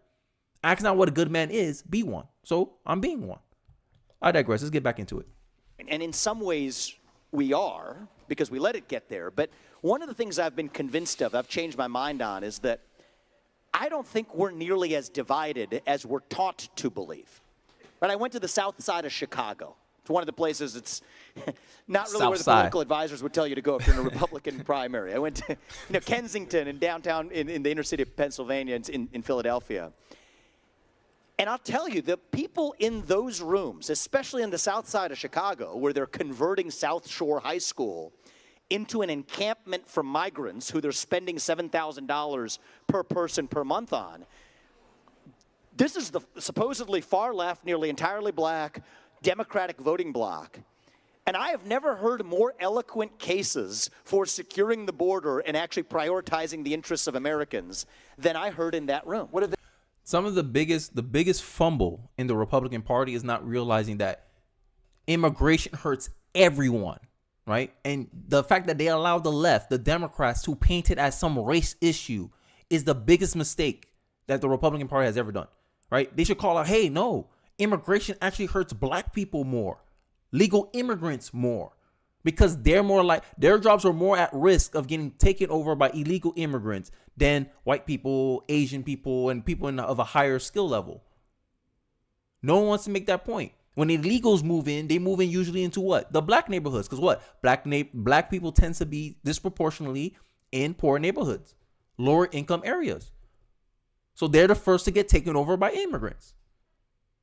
If Republicans make the point saying, hey, look, this is how it's an issue for you, people will better be able to sit back and say, like, damn, maybe these Republicans ain't racist. Maybe they onto something, because you tie the issue to a problem that they are likely to experience if it allows to continue. And I think that's the messaging problem that a lot of black conservatives been pointing out to Republicans. And I think Republicans are aware of this now. But I just think, I don't know. I just think Republicans can be bad salesmen sometimes. That's the thought that comes into my head. They say. They said, what about us? Yeah. Was actually the right way to say that. And it came out. Now, granted, black people can be very somewhat self-centered about issues like, oh, how it benefits me, how it's going to do for me, right? They don't tend to think more in general for other Americans. They tend to think more about themselves and their community. So, it's a two-edged sword. I hold both sides accountable for that. So I digress. About in many ways where, look, we are Christians. We believe in treating these people humanely. But it's not right that they're spending $7,000 a month and getting baby formula when I couldn't find baby formula a year ago. I can't buy sneakers for my kids. They're providing sneakers for those kids. How does that work? How is that advancing my interest? And actually, you just reminded me of this. Many of them were asking me, as though I was on the side of it, of why on earth we're sending billions of dollars to Ukraine. So it was interesting to me that the traditional partisan boundaries as drawn are really sort of retrofitted. We're sort of shoehorning an old structure. We're sort of shoehorning the modern truth into sort of an antiquated view where I don't think the dividing line in our country is between Republicans and Democrats right now. I think it is between those of us who are pro-American, who believe in the ideals of this country, who will not apologize for those ideals, who will stand up and sacrifice for those ideals. I agree. And those of us who are, and it exists in this country, I mean, Vice President's a great embodiment of this, anti-American. Those who wish to apologize for a nation founded on our ideals. But if you divide it up that way, it is not 50-50 anymore. It's not even close.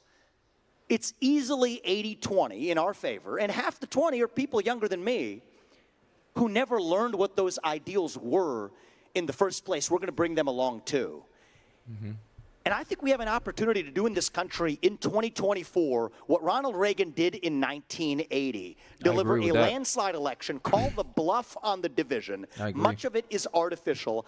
I fell for it, right? Even when I started this campaign, running for a Republican candidate for U.S. president, I don't even talk about Republicans that much anymore. I try not to use the word. Yeah, because the whole point is now, like, and I'm starting to notice this with liberals, and I even changed my language because liberals saying, hey, look, Kenny, I know you identify them as liberals, but they're not liberals. They're progressives. They're leftists. And I try to always change my language saying progressive liberals or something like that. But a lot of people are not for this woke stuff, right? And if it's up to the Republicans to really highlight that stuff and say, look at the outcomes that these people has been giving you. Look at the policies they push. Look at its effects and look at it. If we went a different route, we wouldn't be here. So you tie the problem to the source, the Democratic policies, the Democratic Party. And you show how your policies will lead to a solution, and you'll win. In my view, you'll win. But I know a lot of people, like, politics are not sexy. Look, politics is not fun. A lot of people are not going to get into politics. So it's up to you as the salesman to show them why they should care. And I think if we looked at politics like that, I think we'll be a lot more effective as activists, as advocates, and as politicians. I digress. Let's continue. Not because it's a bad word, but because it doesn't mean anything. Right? If half the Republican, 3/4 of the Republican Party's got the same policy as Biden on the most important policy matter of our time, you know, and if much of the Democratic Party, or at least people on the south side of Chicago, believe in using the military on the southern border and putting the interests of Americans first, I'm not sure those labels are doing much for us now. And one of the things, I actually just got this stat yesterday from my campaign, 40% of the donors to our campaign are first-time ever donors to the Republican Party in any form ever. I have never donated to to a Republican Party. I have not donated ever to a political party before. And Vivek's the first person I'm sitting back and considering sending money to. So he's right about that. At least for me, he's right about that. And the normal number is 2%. So I think this should actually give us hope for possibility if we're willing to take the shackles off a little bit, relax a little bit on identity can be confining. Right? The left does this masterfully. You're black, therefore you can't achieve something. You're a woman, therefore you can't achieve something. Lie. Identity's confining. You can be imprisoned in the identities that you inherit.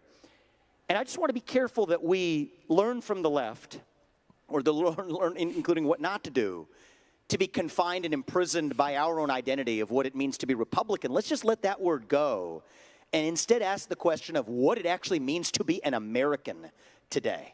That's the question of our time. Yep. And you ask people my age that question. This is why he's my ideal candidate. Not Trump, not DeSantis, even though he's my governor. I'm from Florida. Hi. This is what I want to hear. I want to hear what we're going towards, right? I'm tired of the playing defense, the reactionary Republican Party. Give me where I'm going. Show me the North Star, right? And I think that's what we're missing in politics, right? Politics has become, oh, look, Trump did this, or Biden did that. Biden's old. I digress. I appreciate that Chance Green is dead. Question? You get like a deer in the headlights response. It's like, it's a blank stare initially. But on the other side of that is then an introspection to say, okay, there are certain ideals that we fought a revolution for in this country. Self-governance over aristocracy, sovereignty as a nation, free speech, meritocracy. That you get ahead in this country not on the color of your skin, but on the content of your character and contributions. Bars. That's what it means to be an American. That's what we're I believe in meritocracy, not inclusive meritocracy. Too. And honest to God, Tucker, I think that if we do this right, if we actually prioritize our vision, what we stand for, I think it's going to be a landslide election for I'm not going to say Republican candidate, a pro-American candidate in this race. It's just interesting because what Unity. you didn't mention, so I asked you, you've been traveling around the country. It sounds like you've really, I mean, you went to Kensington and the South Side. You've really kind of been to the span of the country. I watch media coverage, and everything's about race. And America is divided by race. That's America's original sin. It's the thing that cleaves us as a country. You didn't mention that. So why do they keep telling me that? Because they want you to believe it. If you tell, it's a socialist tactic. Lenin perfected this. Keep repetition. If you repeat a lie over and over and over again, it will eventually believe to be true. And that's the game they're playing. This is why they keep repeating it. No matter if you call them out, they're like, damn, he know what's up. But the next person may not know. Right? Just as much as bad information gets spread out, we'll have to spread good information as well. One of the reasons I started this channel. I said, I'm going to give my perspective, and I want my perspective challenged. Let's see what the media, what people say. Let the marketplace decide.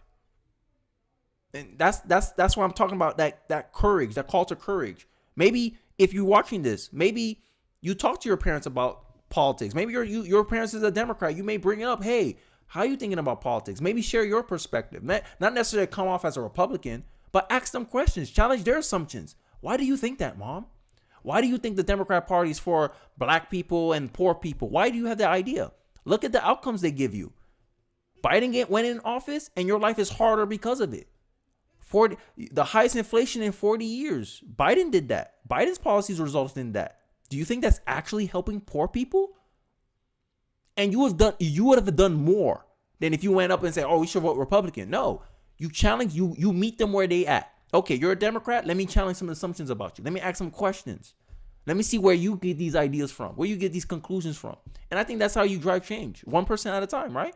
We all could be the change setters. And I think if we're talking about we're anti-establishment, we're populist, then we should act like populists.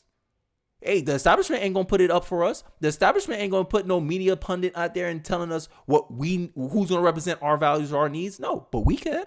We can talk to one neighbor about it, one family member about it, and they go, oh, they challenge their assumptions. They go, and it spreads like wildfire. And next thing you know, the media's like, oh, we were surprised. How did this happen? Like 2016 with Trump. People started talking. And I think Americans need to recognize they have as much power as they think they do. They have more power than they think they do. And it all starts with taking one small step. Because many small steps lead to one giant outcome. And that's the game I'm trying to play. But I digress. Let's continue. They blow what I call woke smoke to deflect accountability for their own failure, actually. Yep. So what do you think affirmative action has done for black people in this country? Set us up for failure. Yep. What do you think? It's been negative. It's created racism that otherwise would not have existed. Exactly. If you find out, like, there's this underrepresentation of doctors, right? And if you got a black doctor, you immediately, you're not racist because he's black. You start thinking because of affirmative action, the standards was lowered for him because of his skin color. You knew, hey, did he actually get in on his merit or he got in at his race? I have a book back there. Race trumps merit. That's the policy of affirmative action. So then you judge people on their race because the circumstances in which gave him an advantage to be a black doctor. Oh, is he really good at his job or he got there because of his race? Affirmative action created that. To me, affirmative action is racism under new management. That's it. Because at the end of the day, the end result is the same. But, you know, I'm preaching. Look, Vivek can tell you. I've seen it. I have hired black executives at companies I have founded on merit. I could care less for the skin color. And then behind closed doors, people say, well, that person got their job because of race, because they're jealous because they weren't good enough to get the job. But that is sad. It's unfair to everyone involved. They'll blow woke smoke. They'll say math is racist. When in fact, you know, what might be wrong is not teaching kids in the inner city for a year under COVID lockdowns how to do math.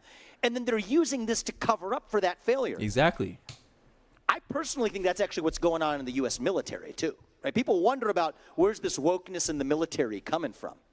I mean, our military has been disastrous in defining its purpose, how we're actually using the resources of a military to fight wars that we haven't actually shown great value from in the last 25 years. So let's just talk about systemic racism and white rage instead. It's a deflection mechanism. Exactly. Companies do it. The military does it. Schools do it. Teachers' unions do it. It's irrelevant, and in fact, what would they ever do without those poor black kids who they could hold out as the sacrificial lambs for their own failure? Hey, DeSantis, bro, you better come in hot. I'm telling, look, because if Vivek comes out on top in this event, it's over. People are going to be more curious. It's going to spread. This is going to spread like wildfire. He already said a lot of things. I'm like, yo, I'm ride or die with this guy until he leaves the race. I'm not even contemplating Trump right now. Now, I will concede, hey, Trump's my second choice. Ron DeSantis will be my second choice. But I'm all in on this guy because I want him to be the norm in the Republican Party. If the Republican Party had a lot more politicians that spoke, articulated, and had the convictions of Vivek Ramaswamy, I wouldn't be an independent right now. I would be a registered Republican. But I digress. What we actually need to do is to level up and say, no. Regardless of the color of your skin, how are we going to be a country that ensures opportunity, black, white, man, woman, doesn't matter? You know, my parents came to this country with almost no money. I've gone on to found multi-billion. I think, sorry guys, I keep pausing it, but I think the reason I like Vivek so much is that he's relatable to me. I'm a first generation American. My parents immigrated here and gave me a good opportunity too. I wasn't born in Haiti. I was born here in America. My parents met in America. So if America never exists, Kenny doesn't exist. My existence, my life, who I am, is essentially tied to America. Because if America wasn't here, my parents would have never met each other in Miami, Florida, and had me. That would have never happened if America wasn't the country it was today. So I have respect and I value this country and I want it to be better. I want it to be the best country. I want it to remain the number one country. It seems like nowadays, and I noticed this, it seems like first generation Americans have more pride in this country than people who've been here for generations. And that's a testament to the education system because they're transmitting anti-American values. And I think if in the long term, if we want to bring back a shared culture, if we want to have cultural unity, we need to find a way to educate Republicans need to reform education. Department of Education, let's dismantle it. Vivek was the first one to come out on his platform and say, let's remove the Department of Education. Now I hear that Ron DeSantis is adopting the same policy to stay competitive. That's all I care about. I care about policy more. But the conviction, the vision, Vivek's the guy, bro. Like, I can say nothing bad about him. But I'm biased, guys. I admit that. $1 billion companies. And then people tell me, oh, that's because you had privilege. They tell me white privilege. It's sort of weird. It's sort of an interesting. Indian privilege. It's kind of interesting. Do you tell him? It's hard to tell, you know, guys? As I take the blindfold off, and now you have your answer. Oh, my God. But the interesting answer is, actually what I do tell him, Tucker, is that I did have privilege. I didn't grow up in money, but I had two parents in the house, a mother and a father, with a focus on education and a faith in God. And you know what? That is the ultimate privilege. Same. That if I'm going to enjoy that, every kid in this country ought to enjoy. It's behavior. And that's what I'm saying. I'm relating to an Indian man, a black man, Haitian man, if you want to say I'm not black. I relate to him. Why? That's how I grew up before my parents separated. But I grew up in a co-parenting situation. They transmitted values to me. They gave me a culture of personal responsibility and hard work. My mom don't take excuses. My mom taught me how to read at 5, 6 years old. That's how much she values education, because she's like, hey, I don't want you to fall behind in America. I didn't birth you in this country for you to fall behind here. I want you to have every advantage possible to be successful. So she made me read at 6 years old. She made English my first language, right? Culture, behavior. That's what creates change. That's what drives outcomes, not your race. That's why no one can ever sit here and convince me my race is a disadvantage in this country. You're gonna find a very hard conversation. You're gonna be very hard pressed to convince me of that. Boy, it too. Do you think, I just have to ask you this, do you, because you're not a political professional, Yes, do you think Biden's going to be the nominee? So it depends on who the Republican nominee is. I'm running because at this point, actually, my heart says, I couldn't have told you this in February. I launched on your show, and honest to God, when I left, I had no idea how this thing was going to go. My gut instinct is that I will be the nominee and in a position to win this in a landslide versus Biden. And they will not let Biden run against me. So I believe that if I am the nominee, they will not let Biden run.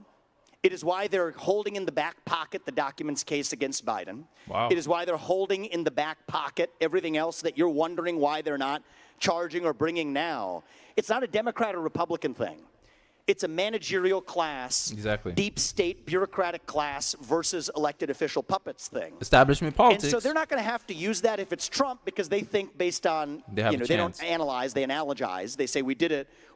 We can debate that, but we appear to have done it. Hey. We appear to have done it, and so we'll do it again. So if it's Trump, they're going to run Biden. If it's me, there's no way they let Biden run. It's going to be a new puppet, Gavin Newsom, Michelle Obama, you name it. It doesn't matter to me, though, because for me, whoever it is, I'm not running against anybody in this primary field. He's running for something. And I'm going to keep that philosophy in the general. I'm not running against whichever puppet they put up, Biden or somebody else. I'm running for our vision of what it means to be a citizen of this nation, the United States of America. I'm leading us to something, and nobody else is going to get in the way. Hey, mic drop. Thank you. Vivek, good to see you. Good to see you, Tom. Great interview. Wow. Wow. I want to hear some of the commentary before I decide, before I give my thoughts. An impressive performance, I think, from Vivek Ramaswamy. Look, he's really good at this. He's a good guest on shows. He's a good public speaker.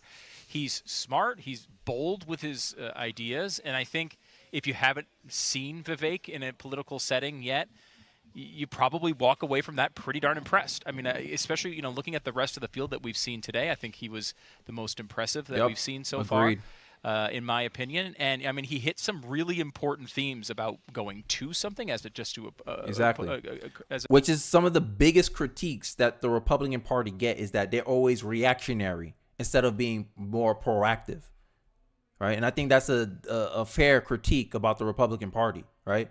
Is like they don't strive for something. They just strive against something. And what happened when you lose the against? You stand on nothing, right?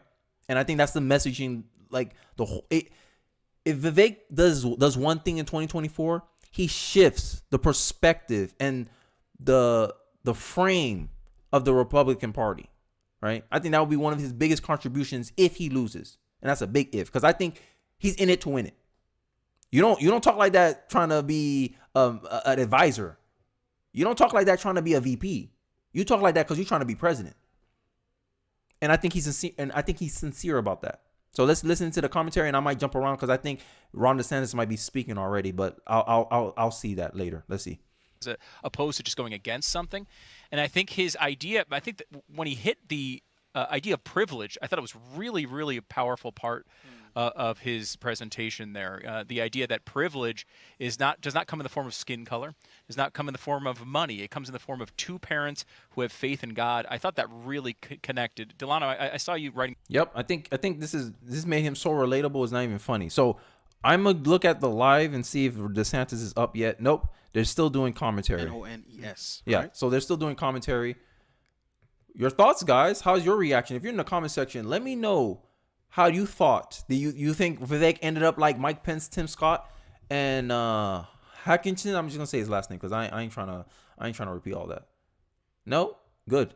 right? So far, it's Nikki Haley who did good and Vivek Ramaswamy. Now, DeSantis is like this for me, right? Because DeSantis has a good chance to really solidify his, because I don't even think DeSantis has to do, he doesn't have to connect to the audience as well as Vivek does. All he has to do is probably do similar to how Nikki Haley performed against Tucker Carlson. I think if DeSantis is able to do that, he's straight. He's fine. Like he'll maintain his position. But I think based on that performance, if I had to call it, I think Vivek set himself up pretty well. And I think that's compound the pressure that's on Ron DeSantis to match up or get somewhere close to that. Because Vivek did a phenomenal job here. And I'm not just saying that because I'm a Vivek guy. I call it objectively as I can.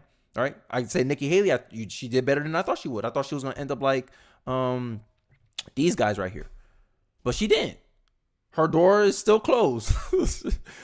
So I wanted to talk about, let's look back first before we go off. Okay. So before I go into this, Tucker hit at a point with Mike Pence, and Mike Pence reminds me of the style of the Republicans that I don't want them to go back to. This is the kind of Republican Party I don't want in our country, right? He said he's a Christian, whatever, leader, and there's been some religious liberty that's been attacked at Ukraine. And Mike Pence, because end of the day, Mike Pence supports the war. This is who he wants the U.S. to advocate for, right? And this is the problem with the Reaganite politics. And I think, Reagan was a good president in a lot of ways, but Reagan, didn't he pass no-fault divorce? Which, I'm not saying right or wrong. I'm just saying incentive. What incentive does it says to a country when they say, hey, you can leave out of your marriage for any reason? You incentivize people to be less committed to the relationship, right? Because that's how I look at government. Government's not a human to me. I don't humanize government. I don't trust government. To me, government is just a machine. Okay, machine said you can divorce someone for any reason. What incentive did the machine just give to the society? Don't be so invested in your relationships. Oh, you can just have a starter husband. You think starter husbands will exist if it wasn't for no-fault divorce? And this is the conservatism that I think Mike Pence embodies. The Reaganite, it's a bygone era. I don't think it's an era that I think will be beneficial for us in 2023, right? Now, these commentators, they talk a lot, so I'm gonna talk a lot, right? And let me read some chats. So Chance Green is dead says Vivek is leapfrogging number 2. If not now, then it's only a matter of time. The realist in me is saying that Vivek solidified his position at number 3 after this week. Like after this event, you're gonna hear the polls. He solidified his spot as the number 3 guy. I don't think Vivek leapfrogs number 2 until we have actual debates. Because right now it's just they're being interviewed by Tucker Carlson. That's all I see. Okay, so it's hey, master of your own fate. It's 1-to-1. It's when they go against each other is where we'll see if Vivek can take that number 2 spot. I did not get to the live stream notification. Glad I hopped on YouTube and saw this. For fair, to be honest, I'm biased as hell. Hey, look, I can't help it. At least I'm honest. I tell you, hey, look, I'm not to brag, but this was my video. I did a live stream on this. Vivek will exceed expectations in the 2024 global primary. He was near the bottom when this video came out. This was a month ago. Right? Path to the presidency. That's the interview with Michael Knowles. He was at the bottom when this came out. But now, number 3. People are surprised. Right? Let's look. Oh, DeSantis is on. I came in right on time, guys. So let's get into the video. And oh damn. Sorry, guys. Messing up already. I have to take the sound off. Back on. What the? Wait, hold on. Damn. Okay. Hey, come on. What the hell's going on? Sorry, guys. Tucker cannot hack the Florida summer, so he is not there over the summer, but in the cooler months he's there, and I think you enjoy. All right, this will make or break DeSantis. I'm being serious. Vivek is the standard right now. So everything DeSantis do, we have to compare to Vivek. I'm being fair here. Yeah. The Florida summer is the penance you pay for February. But I love it. So congratulations on everything you've been doing. You signed a ban on abortion after 6 weeks in Florida. Would you do the same as president nationally? Well, I'm very proud to say Kim Reynolds is here, and she signed a great heartbeat bill today. We were able to do that in Florida. We had a lot of opposition to that. I'm proud to have been a pro-life governor, and I will be a pro-life president. Okay. So, I mean, of course, I want to sign pro-life legislation. I think it's something that we need to develop a culture of life in this country. If you look over the last 50 years, That's a realistic we answer. allowed practices that were barbaric. Post-birth abortion. Abortion when you have a fully formed... Yeah, barbarism, slavery is another atrocity. So DeSantis handled the question well, I think. To be fair, he handled it very, very well. And I think this settings actually helps DeSantis, because I think even though DeSantis is not good, I mean, he's a decent debater. He may not be the best debater in the primaries, but when it comes to a conversation and relating to an audience, I think Ron DeSantis has a great chance to convey himself well. So to me, it looks like Nikki Haley, Vivek, and Ron DeSantis will survive the slaughterhouse that Tucker just displayed today. Baby 6-7 months in, and I don't think Rome's built in a day. I think it's going to take time to make progress. That's in a real some parts answer, of the though. That's country. real. That's real. But as president, I will be somebody who will use the bully pulpit to support governors like Kim Reynolds when she's got a bill, other states as they advance the cause of life. It is a critical issue, and it's one I'm happy to have done. And oh, by the way, this is an issue where I had a lot of supporters who were averse to me on this. Donors saying they didn't want to support me. So this is good. So he's doing the same thing that Vivek was doing. Like, hey, I'm not the fan of the donors, because end of the day, there's a difference between the donors and the political people like us, like the people, right? The donors have a different agenda. We have a different agenda. So to make say, hey, I'm not like them, I'm more like you. That's good.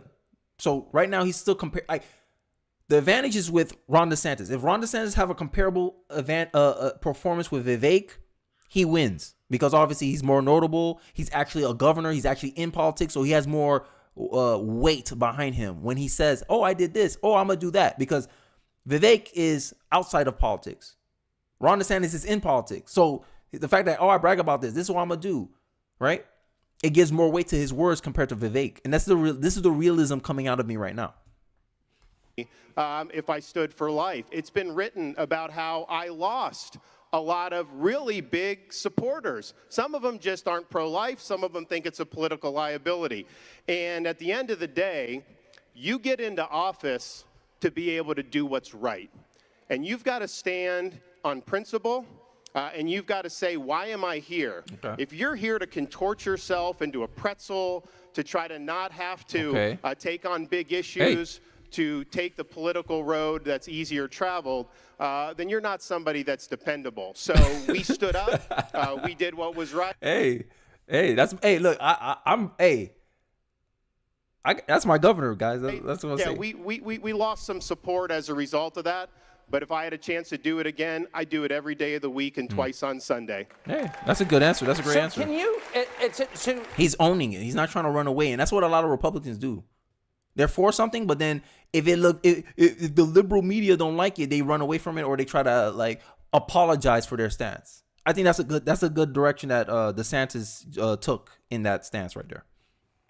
What you're saying is people need to be brought over to that. I mean, you have to govern by consensus. In a democracy, you have to convince people. So can you just give us your quick pitch? You're speaking to someone of goodwill and good faith, a decent person who has a different position from you on abortion. How do you bring them to your position? What do you say? Well, look, I think that one of the most impactful moments of my life was with my better half right over there, the first child we had very early in the pregnancy. We're going in, getting an ultrasound, and I hear this whoosh, whoosh, whoosh. I'm like, what is that? That's your... When I went to my ultrasound for my first son at 3 weeks, and I heard that, I was like, it only reaffirmed. Because when I used to argue about my pro-life position, it used to be purely theoretical, philosophical, scientifical, right? But when I heard the heartbeat, 3 weeks. Now people say it's manufactured noise, and my argument for that is, if it's manufactured noise, what is the noise detecting to manufacture? What's the source of that noise? What's the source of it? It's signaling a heartbeat, right? Isn't that a sign of life? It shuts them up every time. They're like, oh, it's a manufactured noise. Okay, what's the noise detecting then? What it's responding to then? What's the source of that signal for the manufactured noise? Shuts them up every time, right? Your daughter's heartbeat. Wow. That changed me. I mean, I was pro-life at the time, but that really had an impact on me. And with science and technology, I think we have brought more people over. But at the end of the day, to do what Governor Reynolds just signed, or what we did in Florida, a baby that has a detectable heartbeat, that is a life. And we're better off when everybody counts. We're better off when everybody's given a chance. And so we should stand for life. That's good. Amen. So I don't know if this is like too parochial to bring up here, but all of America is moving to Florida, so this is like an issue. We've reduced all environmental concerns to climate, but there's still an actual environment. And Florida has a red tide problem that seems to be getting worse, and then there's some indication that it's hurting people neurologically. And it seems like kind of a disaster. What can be done about that? Well, we've actually created an infrastructure in Florida, and I think it's a good thing, because like the Democrats and the left, they talk about global warming, they're going to change the climate. Them forcing you an electrical vehicle is not going to change the climate when China is building a new coal plant every week. I mean, so just give me the break. This is trying to control your behavior. It's social engineering, and it's not something that's going to work. So what I've said in Florida is, okay, Democrats, I'm actually going to focus on the environment that Floridians like and enjoy, and that makes our state unique. So we tackled both blue-green algae, Everglades restoration, and red tide. We've created infrastructures and task force. We have money that will go in to do. So there's a lot of experiments being done on red tide right now with the program we put in, but you have to make a decision. Maybe it works in a lab, but if you do it out... That's one thing I can say about DeSantis. He tries things out, and I think that's what we need. Like, if you told me, hey, if you told me that 60% of the Republican Party was right, DeSantis, I'll take it. Because he knows what he needs to do. He knows how to implement. He knows how to execute. It's just selling the ideas is the next jump. Because to me, if DeSantis can get that charisma point, like, it's over. Like, I'm sorry, Trump not winning. Right? Because how are you going to get a broader audience? Because, like, I'm being honest, most people who vote are not politically informed. They're not politically informed enough to sit here and have interest in the actual implementations of policy, how policy came into... No regular, smuggler, uninformed voter is going to sit there and listen to that. No, you got to give them something to shoot for. Hey, don't you think we can have a society like this? This is why people focus on the charisma point so much. Because if you expect high voter turnout, then you have to expect most of that turnout is led by uninformed voters. And uninformed voters, they go towards more surface level stuff, more marketing stuff, if that makes sense to you guys. And I think this is the missing piece to force to improve Ron DeSantis. This is why I want them to debate. But yeah, I digress. In the Gulf of Mexico, is it going to have any other cascading effects? So that's what they're studying right now. We think that there's some things that are going to be very good. Now, red tide is natural. I think most people know that. It's been detected going back into the 1800s. But what can we do to mitigate it, and what can we do to prevent being exacerbated? But we've done very well on environment, not because I'm doing kooky liberal things, but because I'm focusing on things that actually impact the daily lives of Floridians. And oh, by the way, I've never come to Iowa without someone coming up to me that they tell me they spend time in Marco Island or Sarasota or wherever, and I see half the Midwest down in Southwest Florida during the winter month. And that's a good thing. But when you see... As a native Floridian, when you guys come vacation on winter, the natives like us, we like, oh, don't even go to Miami Beach. Don't even go near the beaches. Let them have it. You know, they're not used to this. And after you leave, that's when we go back to our usual activities. Half of New Jersey down there, does that make you worry? So here's the truth. When I became governor, And I was born and raised in Florida. I had never seen a California license plate in the state of Florida in my life. Yep, never happened. And all of a sudden, we start seeing California plates. California, my supporters are Texas, like, Georgia. Who are these people? Because remember, I may have won by 20 points in November, but usually Florida races were 1%. Yep. So if you bring in 50,000 Californians, 50,000 people from New York, all of a sudden, it could be a blue state. We would have supporters go to supermarkets in like Palm Beach, find every New York or New Jersey license plate, put a flyer in the windshield and say, do not vote down here the way they vote up there. Yeah, it was that was a big thing in Florida. Yeah, we were doing that. Like, even when I used to live in Miami, we were doing that. Like, hey, like, don't do this issue over here. That's why Miami went red. Because Miami, we're more of an independent state than people think. We lean right now, but that's because the right is the only thing making sense right now. And this is why we're a red state right now. If you make sense, you win. But I digress. But what ended up happening was, I think we drew people who believed in what we were doing. It wasn't just these were liberals who just wanted no state income tax. There may have been some of those, but I think most of these people said, you know what? Florida's a free state. I'm not dealing with these lockdowns. Florida has kids in school. I'm not going to not have my kids be able to be in school. See? Florida has a 50-year low in That's the crime rate. I don't want to see rioting in my neighborhood. So there were a whole bunch of reasons why people did it, but the political orientation. I think the only bad thing, the only critique I can really say about his talk is it seems like he's just bragging about his accomplishments, not really telling people, okay, but what will happen when you're president?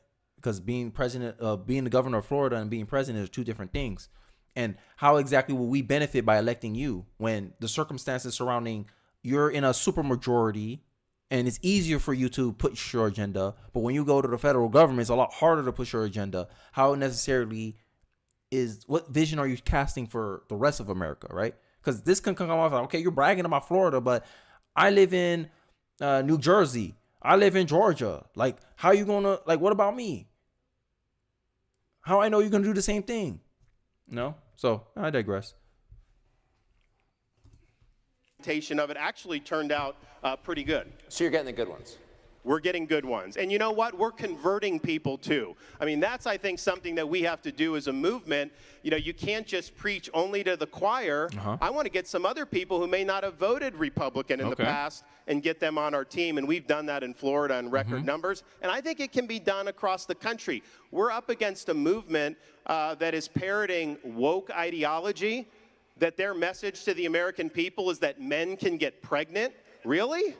That you should swim on the men's swim team for 3. I think it's just a preference of style. So this might just come off nitpicky, but he's pointing to the problems, and that's good. Like, pointing to the problems, right? You want this?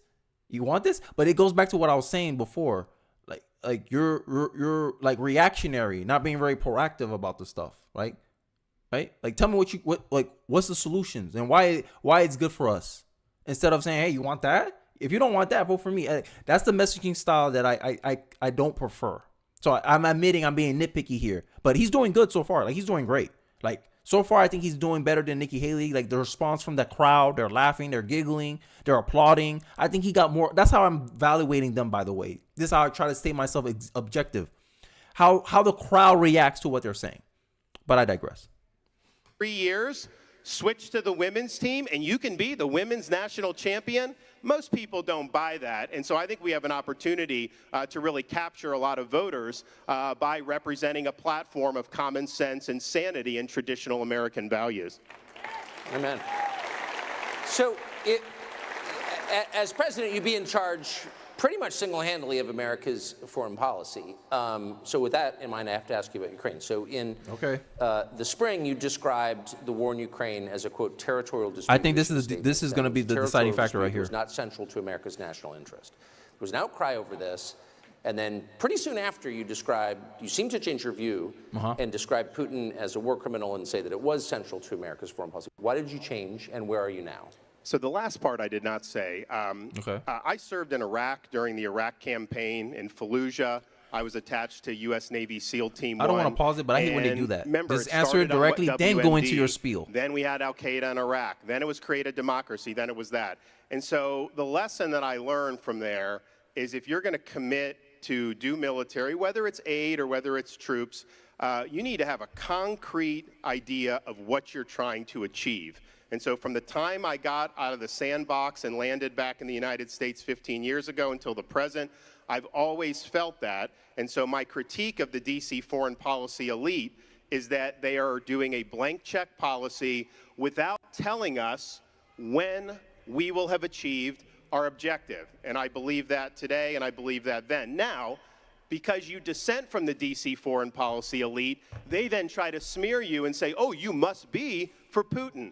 I've always thought Putin's a bad guy. I still think he's a bad guy. But that's a separate question for a leader who's got to look at the world in very clear-eyed glasses. You know that it's not all peaches and cream out there. Exactly. And you have to make a judgment about what's in America's national interest. Okay, he's saying the good things, but I don't think he still answered the question, though. And so that's the position that I believe. And I also believe that I wish the D.C. elites cared as much about our border as they do about the Ukraine-Russia border. Okay, he kind of changed the conversation. He didn't really answered it, but to me, this is the problem I have, because like I admit, this is a preference. I just like people who answers the questions directly and then give me their spiel, not give me a spiel, whatever, and then you lead me down a different goalpost, right? But hey, you know, this is why politicians are the way they are. They're good at getting elected, and you're seeing it firsthand. So I didn't like I didn't like the answer too much, you know. So I give the Vivek the Ukraine thing, but I could be wrong at the end of this. Let's continue. Because there's people pouring into this country. We have people dying from fentanyl overdose. The cartels are running the show. And what I've said is this is something on day one. Declare a national emergency. Mobilize all resources, including the military. Stop the invasion. Yes, build the wall. But most importantly, authorize the Border Patrol. Authorize our military to deal with the cartels. If they're breaking into our country, bringing product, if I'm in charge, that was good. That's going to be the last thing they do, because they're going to end up stone cold dead. Amen. So what? So the crowd reacted fine with that, right? But you know, if you're someone skeptical of DeSantis like I am, right? Because I'm a Vivek guy, you're like, hey, you didn't answer the question though, right? So that's a hanging question. But how he handled it, like perfect, right? He dove into it and he guided it to people, someone they know they're going to agree with him for, get a positive reaction for it, and then we're on to the next one, right? Politics. We just go back. No, so there you go, Tucker. Great critique. So what There you go, is Tucker. the goal, do you think, in Ukraine? When do we know we've achieved it? They will not define it.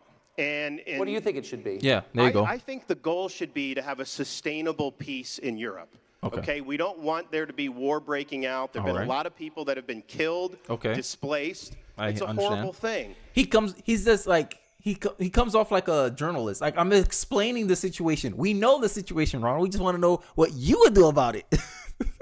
But you have to provide an articulation of where you're going to go to get there. And my fear is right now is they're basically doing an open-ended conflict. This is going to be a multi-year quagmire. There's going to be a lot of people that are going to die, and there's not going to be much facts change on the ground. And the dispute at this point, or the war at this point, is not whether Ukraine's government is going to fall. They're fighting over territory on the far eastern part of the country between Russia and Ukraine.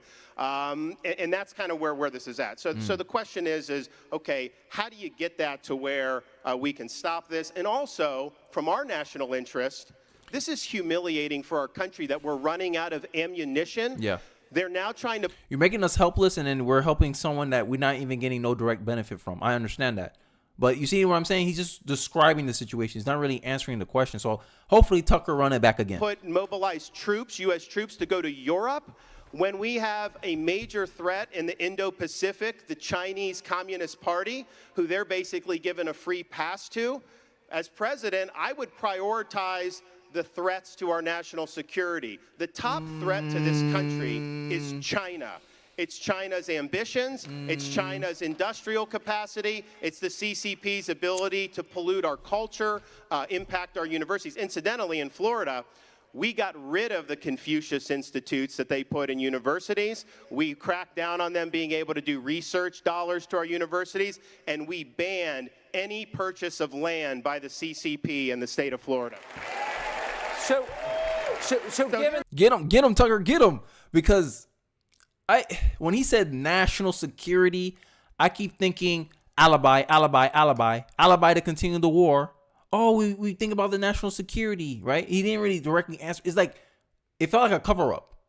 Okay, here's an alibi. Here's my alibi. We're national security, buzzword, right? You didn't answer my question, buzzword.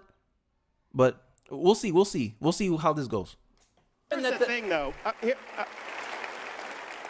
You have to do what's based on our interests. You can't subcontract out our interests to a foreign leader. I understand that. You can't want it to go on because it'll be good for defense contractors or, globalist investors. This is what I'm saying. It feels like I'm in a political class. Like someone's teaching me like the nuances of the situation when really the answer was, hey, what will you do about it?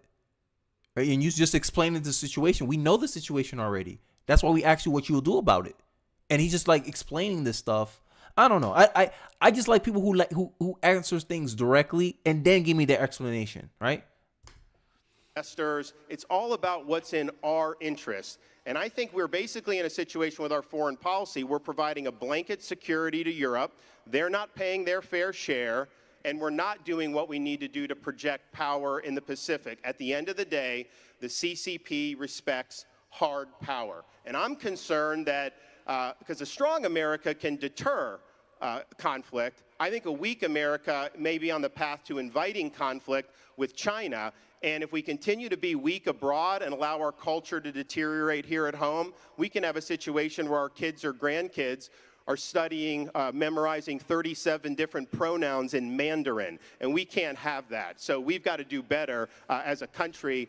We need to reverse the decline of this country because it is happening very, very quickly. In my view, I didn't like this this answer. I think Vivek won on the Ukraine issue here, right? And to me, that's the deciding thing, because if everything else goes well for DeSantis, but the Ukraine issue, I'll give it to Vivek. Vivek won this event between Ron DeSantis and himself. But Ron DeSantis has the poll numbers, so as long as he does satisfactory, he maintains his position. But I think here I give the edge to Vivek. So you inherit this mess a year and a half from now, say, and let's just say it's static. It's where it is right now. And you can tell, like, this is the third time that Tucker is rephrasing the question to try to get an answer out of him. What do you do about it? Like, how do you act?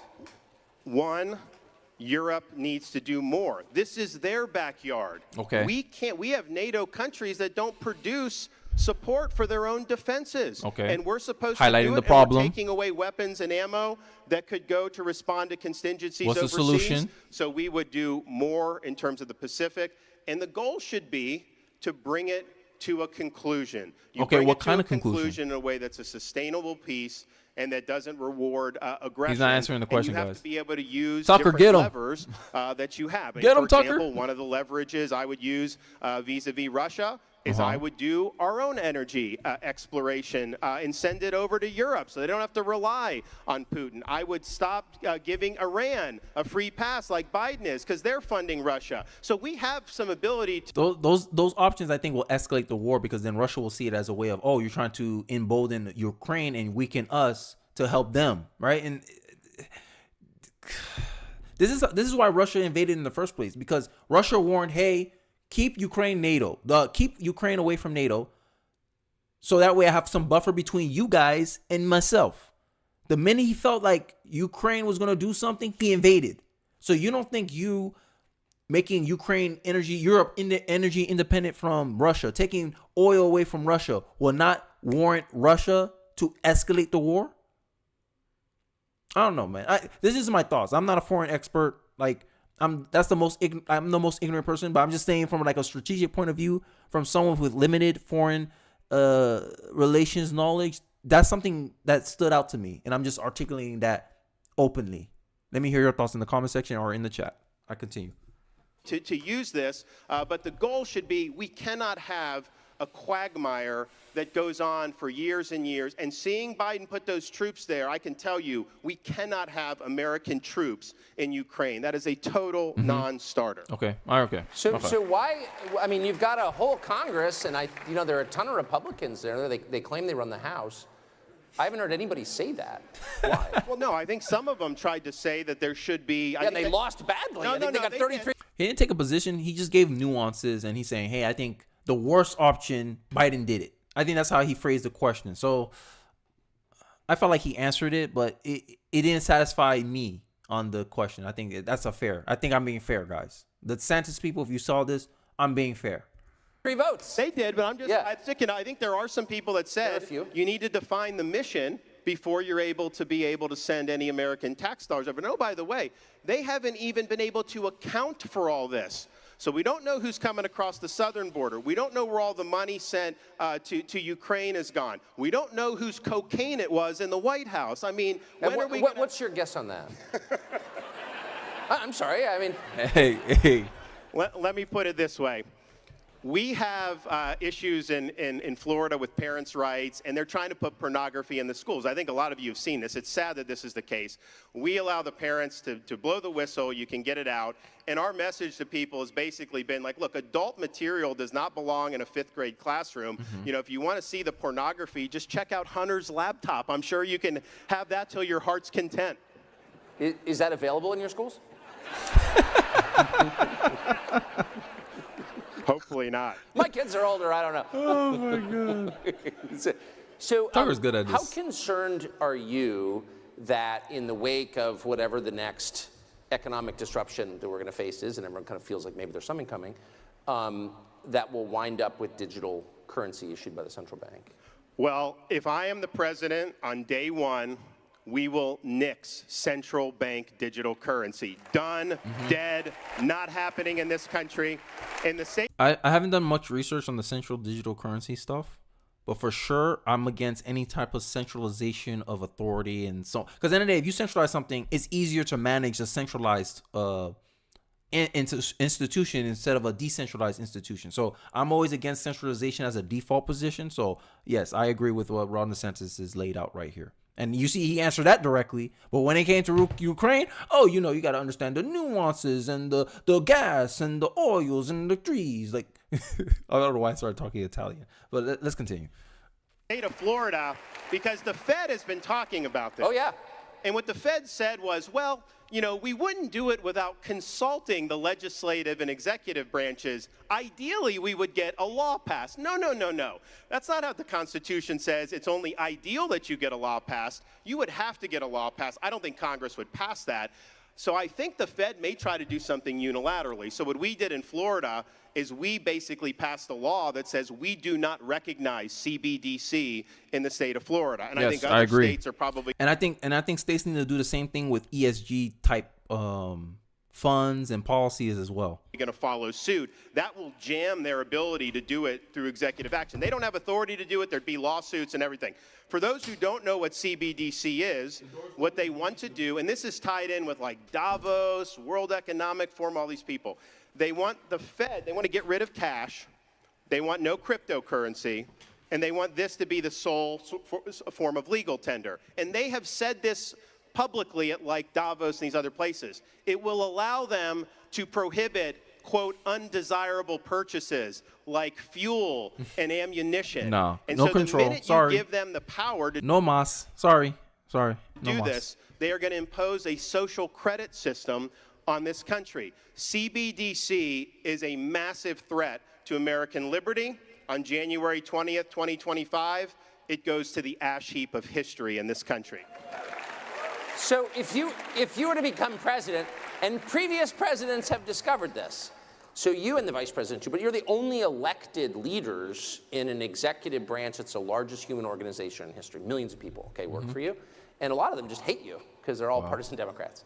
And they work to subvert you from day one. And again, we've just seen. See, and this is I think how Ron handled this question would like it will really put him ahead of Vivek, because this is one of the biggest critiques I have for DeSantis is that, yeah, it's easier to push your agenda because you have home court advantage, right? But where you're going, the bureaucracy, state, whatever you want to call the government, just majority Democrats. So they're going to be against you. They're going to be very resistant to you. You're going to get the Trump treatment, 2016 Trump's treatment. No one wanted to get along with his agenda. They tried every lever, every point of leverage to counteract Trump's agenda. And you're going to get the same treatment. So we're going to see, hey, can you be as as much as a fighter as Trump is, because he comes off more of a negotiator. Like, hey, you win, I win, and this is why people want Trump, because they want Trump. They want someone to come in and fire everybody. Vivek has a similar stance too. Like, I'm coming in, I want to give the president the power to fire people. That's Vivek's stance for the executive branch, and I agree with that stance. Because to me, the president is like the CEO, and if you can't fire your own people, do you really have power? Do you really have executive power? Think about that. At scale. What do you do about that? Like, what do you do about the FBI or the CIA or agencies that are heavily armed and have intel capacities that you don't have, and like they're vast? How do you manage that? With me, on day one, you get a new director of the FBI. We need that. Okay. That's going to happen. So I think a couple things. One, there are thousands of positions in the executive branch that are appointed by the president. You got to have all those people ready to go to be submitted to the Senate in January of 2025. You can't wait 2 years to fill all the positions, because then these career bureaucrats, they just take over. So you got to have your people in there on day one. You also have to have certain character of people. Like, if you're the Attorney General, everything you do to deal with the DOJ, end the weaponization of government, deal with the FBI, the press is going to rake you over the coals. The left is going to rake you over the coals. The Democrats, they're all going to rake you over the coals. I see why Ben Shapiro likes him, because he's able to explain and articulate exactly how, like, the real, like, what's possible in politics, how you will do things in politics, how you be effective in politics. And I think if you're a big political head, this is like, yo, like, masterclass. Like, you're like, oh my God, I'm learning so much.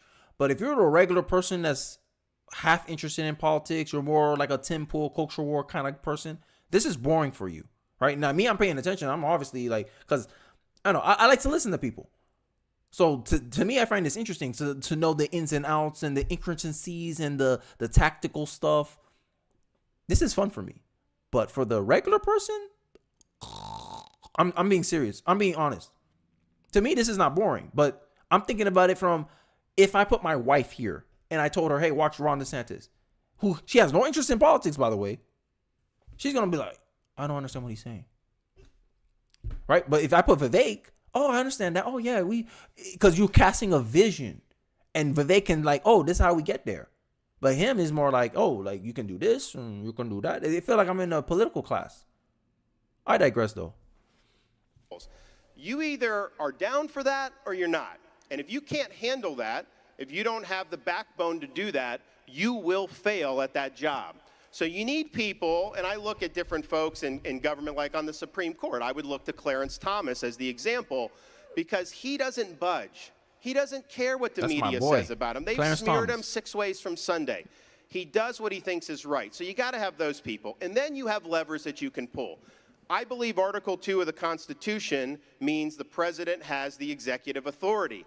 We just say these bureaucrats somehow can't be held accountable. I disagree with that. I think you can fire them. If we have an FBI agent going to harass a pro-life activist like they did Mark Houck and send a SWAT team, pointing out a problem, I'd fire them immediately. Okay, when you have FBI colluding with big tech to censor dissent. But I like Vivek's answer to this one better about the executive power, because he made it permanent. Like, he's fixing it for the future. Like, hey, I corrected a problem, and then I stopped the problem with me.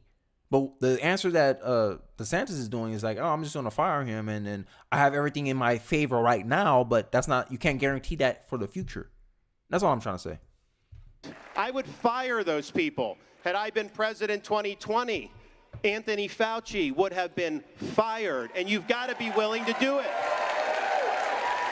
Playing to the crowd, which is good. I mean, the censorship regime in place during the last presidential election, and by the way, I think it remains in place in the federal agencies, telling information providers, the social media companies, what they can and cannot run. No one's been held accountable. Meanwhile, Julian Assange is still in prison thanks to our efforts. Would you pardon him, and would you hold those people violating the First Amendment accountable? So these people that violated the First Amendment, yeah, they need to be held accountable for that. People died as a result of that because they were censoring truthful information about COVID, that if people would have adopted those policies, the country would have been better off. Individual states would have been better off. And so I think it had a profound effect. The fact that they censored dissent on COVID meant some kids got locked out of school for a year. The fact that they censored dissent on COVID meant that some people took some of these booster shots when they didn't need to, and they ended up having an adverse reaction. So it had major, major impact. So I think not just with the censorship, I think everything involving COVID, I think there needs to be major, major accountability, because if there's not, if you don't have a reckoning, they are going to do it again. They are going to do it again. I think DeSantis could have made that argument more personable. Like, I'll prevent it from it happening again. Right? Like he's making it more like it's not him. Like, oh, I'm advising you, right? And that's the sense I get from DeSantis. It's like he's advising instead of being more personal. Like, I'm gonna do this, I'm gonna do that, right? I think that's the messaging style. I think DeSantis needs to make that change, and I think that will help his charisma, whatever that is. But I digress. Now, in terms of using pardon, my goal is to end the weaponization of government. Yeah, and that involves firing people. It involves taking parts of the DOJ and putting them in other states. Iowa, if you guys want a part of the DOJ, I'll send it out here, send it to Alabama, wherever. And we're going to do that. We're going to take power out of Washington. But part of what you need to do, if you have a two-tiered system of justice, you need to make sure if there's some people that got away that shouldn't have, they need to face the music. And if there are other people that are getting targeted through abuse of government. It's crazy how the perspective on his whole speech will change if he's saying, instead of I or that, like using third person language, he used first person language. It'll change his whole perception of his speech. Like, I would hold this, I will prevent this selective two-tiered justice. Like, it makes it more personable. Like, you start identifying the solutions with Ron DeSantis. But when he points it out, it's more looking like, oh, I'm pointing out the problem, I'm observing the problem, and I'm just giving you like what I'm doing here. I don't know. It's just a thought. Let me know in the comment section, or let me know in the chat what you guys think.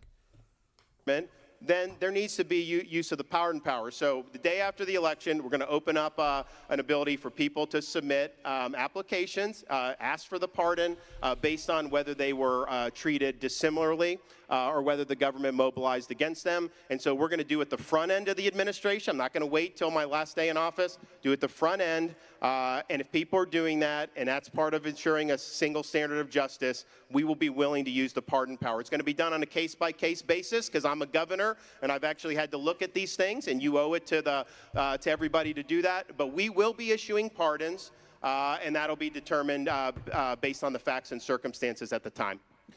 We know that the U.S. government reads the private communications of American citizens by the tens of millions without a warrant. And everyone knows this. It's been revealed. They've admitted it. And no one has moved to stop it. Do you think that there's a good reason to allow this? How can that be? No. I mean, I think the federal government has a responsibility to protect us from foreign threats. We're going to have intelligence capabilities overseas, but to turn those on our own citizens, especially with this government's behavior, is totally untenable. I am going to go in and declassify or put as much stuff out as I can. I think that you guys have a right to know things that happened 60, 70 years ago that the government's kept under wraps. Now, obviously... What? Obviously... Hey, that was a good spiel. I think if DeSantis can just make it more personable, I think that will help him a lot in the relatability point. If it's things that are more recent, if there's stuff, I mean, you have to make those judgments. But my default is going to be that they're going to have a high burden to justify why it shouldn't be public for some of these main things that we all talk about that have occurred in the past, because the government uses classification as a way to evade accountability for itself. I think there is a legitimate use of classified information, but it's like what should be classified and what actually is like so much more. And so it's all about protecting their power. But it's a huge, huge problem in how they've conducted this. And to turn the government on the American people, that's the Founding Fathers' worst nightmare. So let me just end with a shallow question based on speculation. Do you think Biden will be the Democratic nominee? Honestly, I go back and forth because as an incumbent president, unless he's willing to step aside, I don't think they can get him out of there. On the other hand, I'm fully prepared to have a Florida-California showdown and let the people choose what's the better vision for the United States of America, because I'm very confident that the freedom in Florida is what more people would choose rather than the public defecation on the streets of San Francisco. Governor Ron DeSantis, for it. Thank you very much. Thank you. God bless. You know, you don't hear the word defecation used that much in political speeches, but Yeah, defecation. I want to hear some of the commentary reaction to DeSantis' speech, and then I'll probably wrap it up with my final thoughts, and then I'll call it a stream. it's 2023, so welcome to it. That was Ron DeSantis, of course, governor of Florida. And, you know, it's an interesting thing that we've seen here today. This event, we all know that Donald Trump is the leader right now. He's leading by a lot. And at some level, we're, of course, disappointed that he wasn't able to make it. But on another level, I think it's interesting because this is an event about looking at who else is out there, who else is available, who else can pull a speech off like this, an interview with tough questions from Tucker Carlson, and look and try to impress an audience in that position. I think Ron DeSantis did a pretty good job there. Yeah, I think so. If you look at the arc of the day, it started on a weaker side. Tim Scott was all right, but then we got into it started off with a massacre. Asa Hutchinson, maybe down on the low side. And I think it's improved as we've gone along. Yep. And we should take a minute to think about what a great job Tucker Carlson has done here. He's had to do all of those interviews with all of those different candidates. It was a heck of a lot to ask of him, and he was able to do that. Now, he's not done. He has to go through this entire day. So I thought he would give his initial thoughts about, like, Ron DeSantis himself, how he did his speech. But that kind of shows, like, I can use it because this is the same commentator. When he reacted to Vivek, he went instantly about Vivek or whatever. The minute it got to Ron, for some reason he thought Trump. Oh, Trump wasn't here, whatever. Like, no. Commentate about how DeSantis did. Then you go into the diatribe about Trump and all this other stuff. Because now I can't really objectively measure how DeSantis did. But for sure, 3 people won tonight. Nikki Haley, Vivek, and DeSantis. They did fantastic. They didn't end up in the woodshed like the other 3, right? So the first half was a bloodbath, and the second half was more, more marketable for the candidates that was left.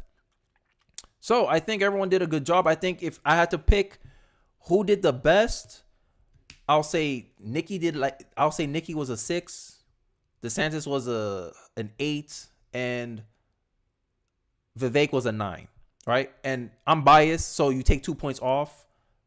DeSantis won here because I think DeSantis answered the questions well enough to maintain his position and maybe to gain even some support, right? Because at the end of the day, Trump didn't appear. So people are going to, the talking heads are going to talk about that. Trump didn't show up. And that could make him lose some people. And those people that Trump lost could be going into Vivek and DeSantis. For sure, Vivek was the biggest winner here. He came from the bottom, unknown, to now being, I think he solidified his spot as number 3. I think Haley was a sleeper. To me, I thought she would do just as bad as everyone else. So, obviously the rest is commentary. I'm not going to watch it. Obviously, you guys can watch it yourselves. But that was my reaction to the town hall, GOP town hall. I hope you guys enjoyed it. I hope you guys find this fruitful, right? You don't have to watch all the commentary because that was annoying to me. That's the first thing I kept thinking. Damn, these commentaries are long. I thought it was going to be short and you jump in and out and then we on to the next interview, right? So the Vivek one I kind of missed because I didn't expect them to do back to back from Nikki Haley to Vivek, but I guess they're short on time, so they wanted to get it over with fast. But I think it was a good experience. I got a chance to kind of see how each candidate handled tough questions. I'm wearing black because it was a funeral today for 3 politicians. I think the biggest loser in this summit was Mike Pence, in my view. But hey, let me hear yours in the comment section if you're watching this on a replay. Thanks for everyone who decided to show up on the live stream. I really do appreciate it. And I hope you guys have a good weekend. Jonathan Fields, I appreciate you. Chance Green, I appreciate you. Graham Meadows, I appreciate you. And everyone else in the chat, I appreciate you. And I hope you guys have a wonderful weekend. Peace.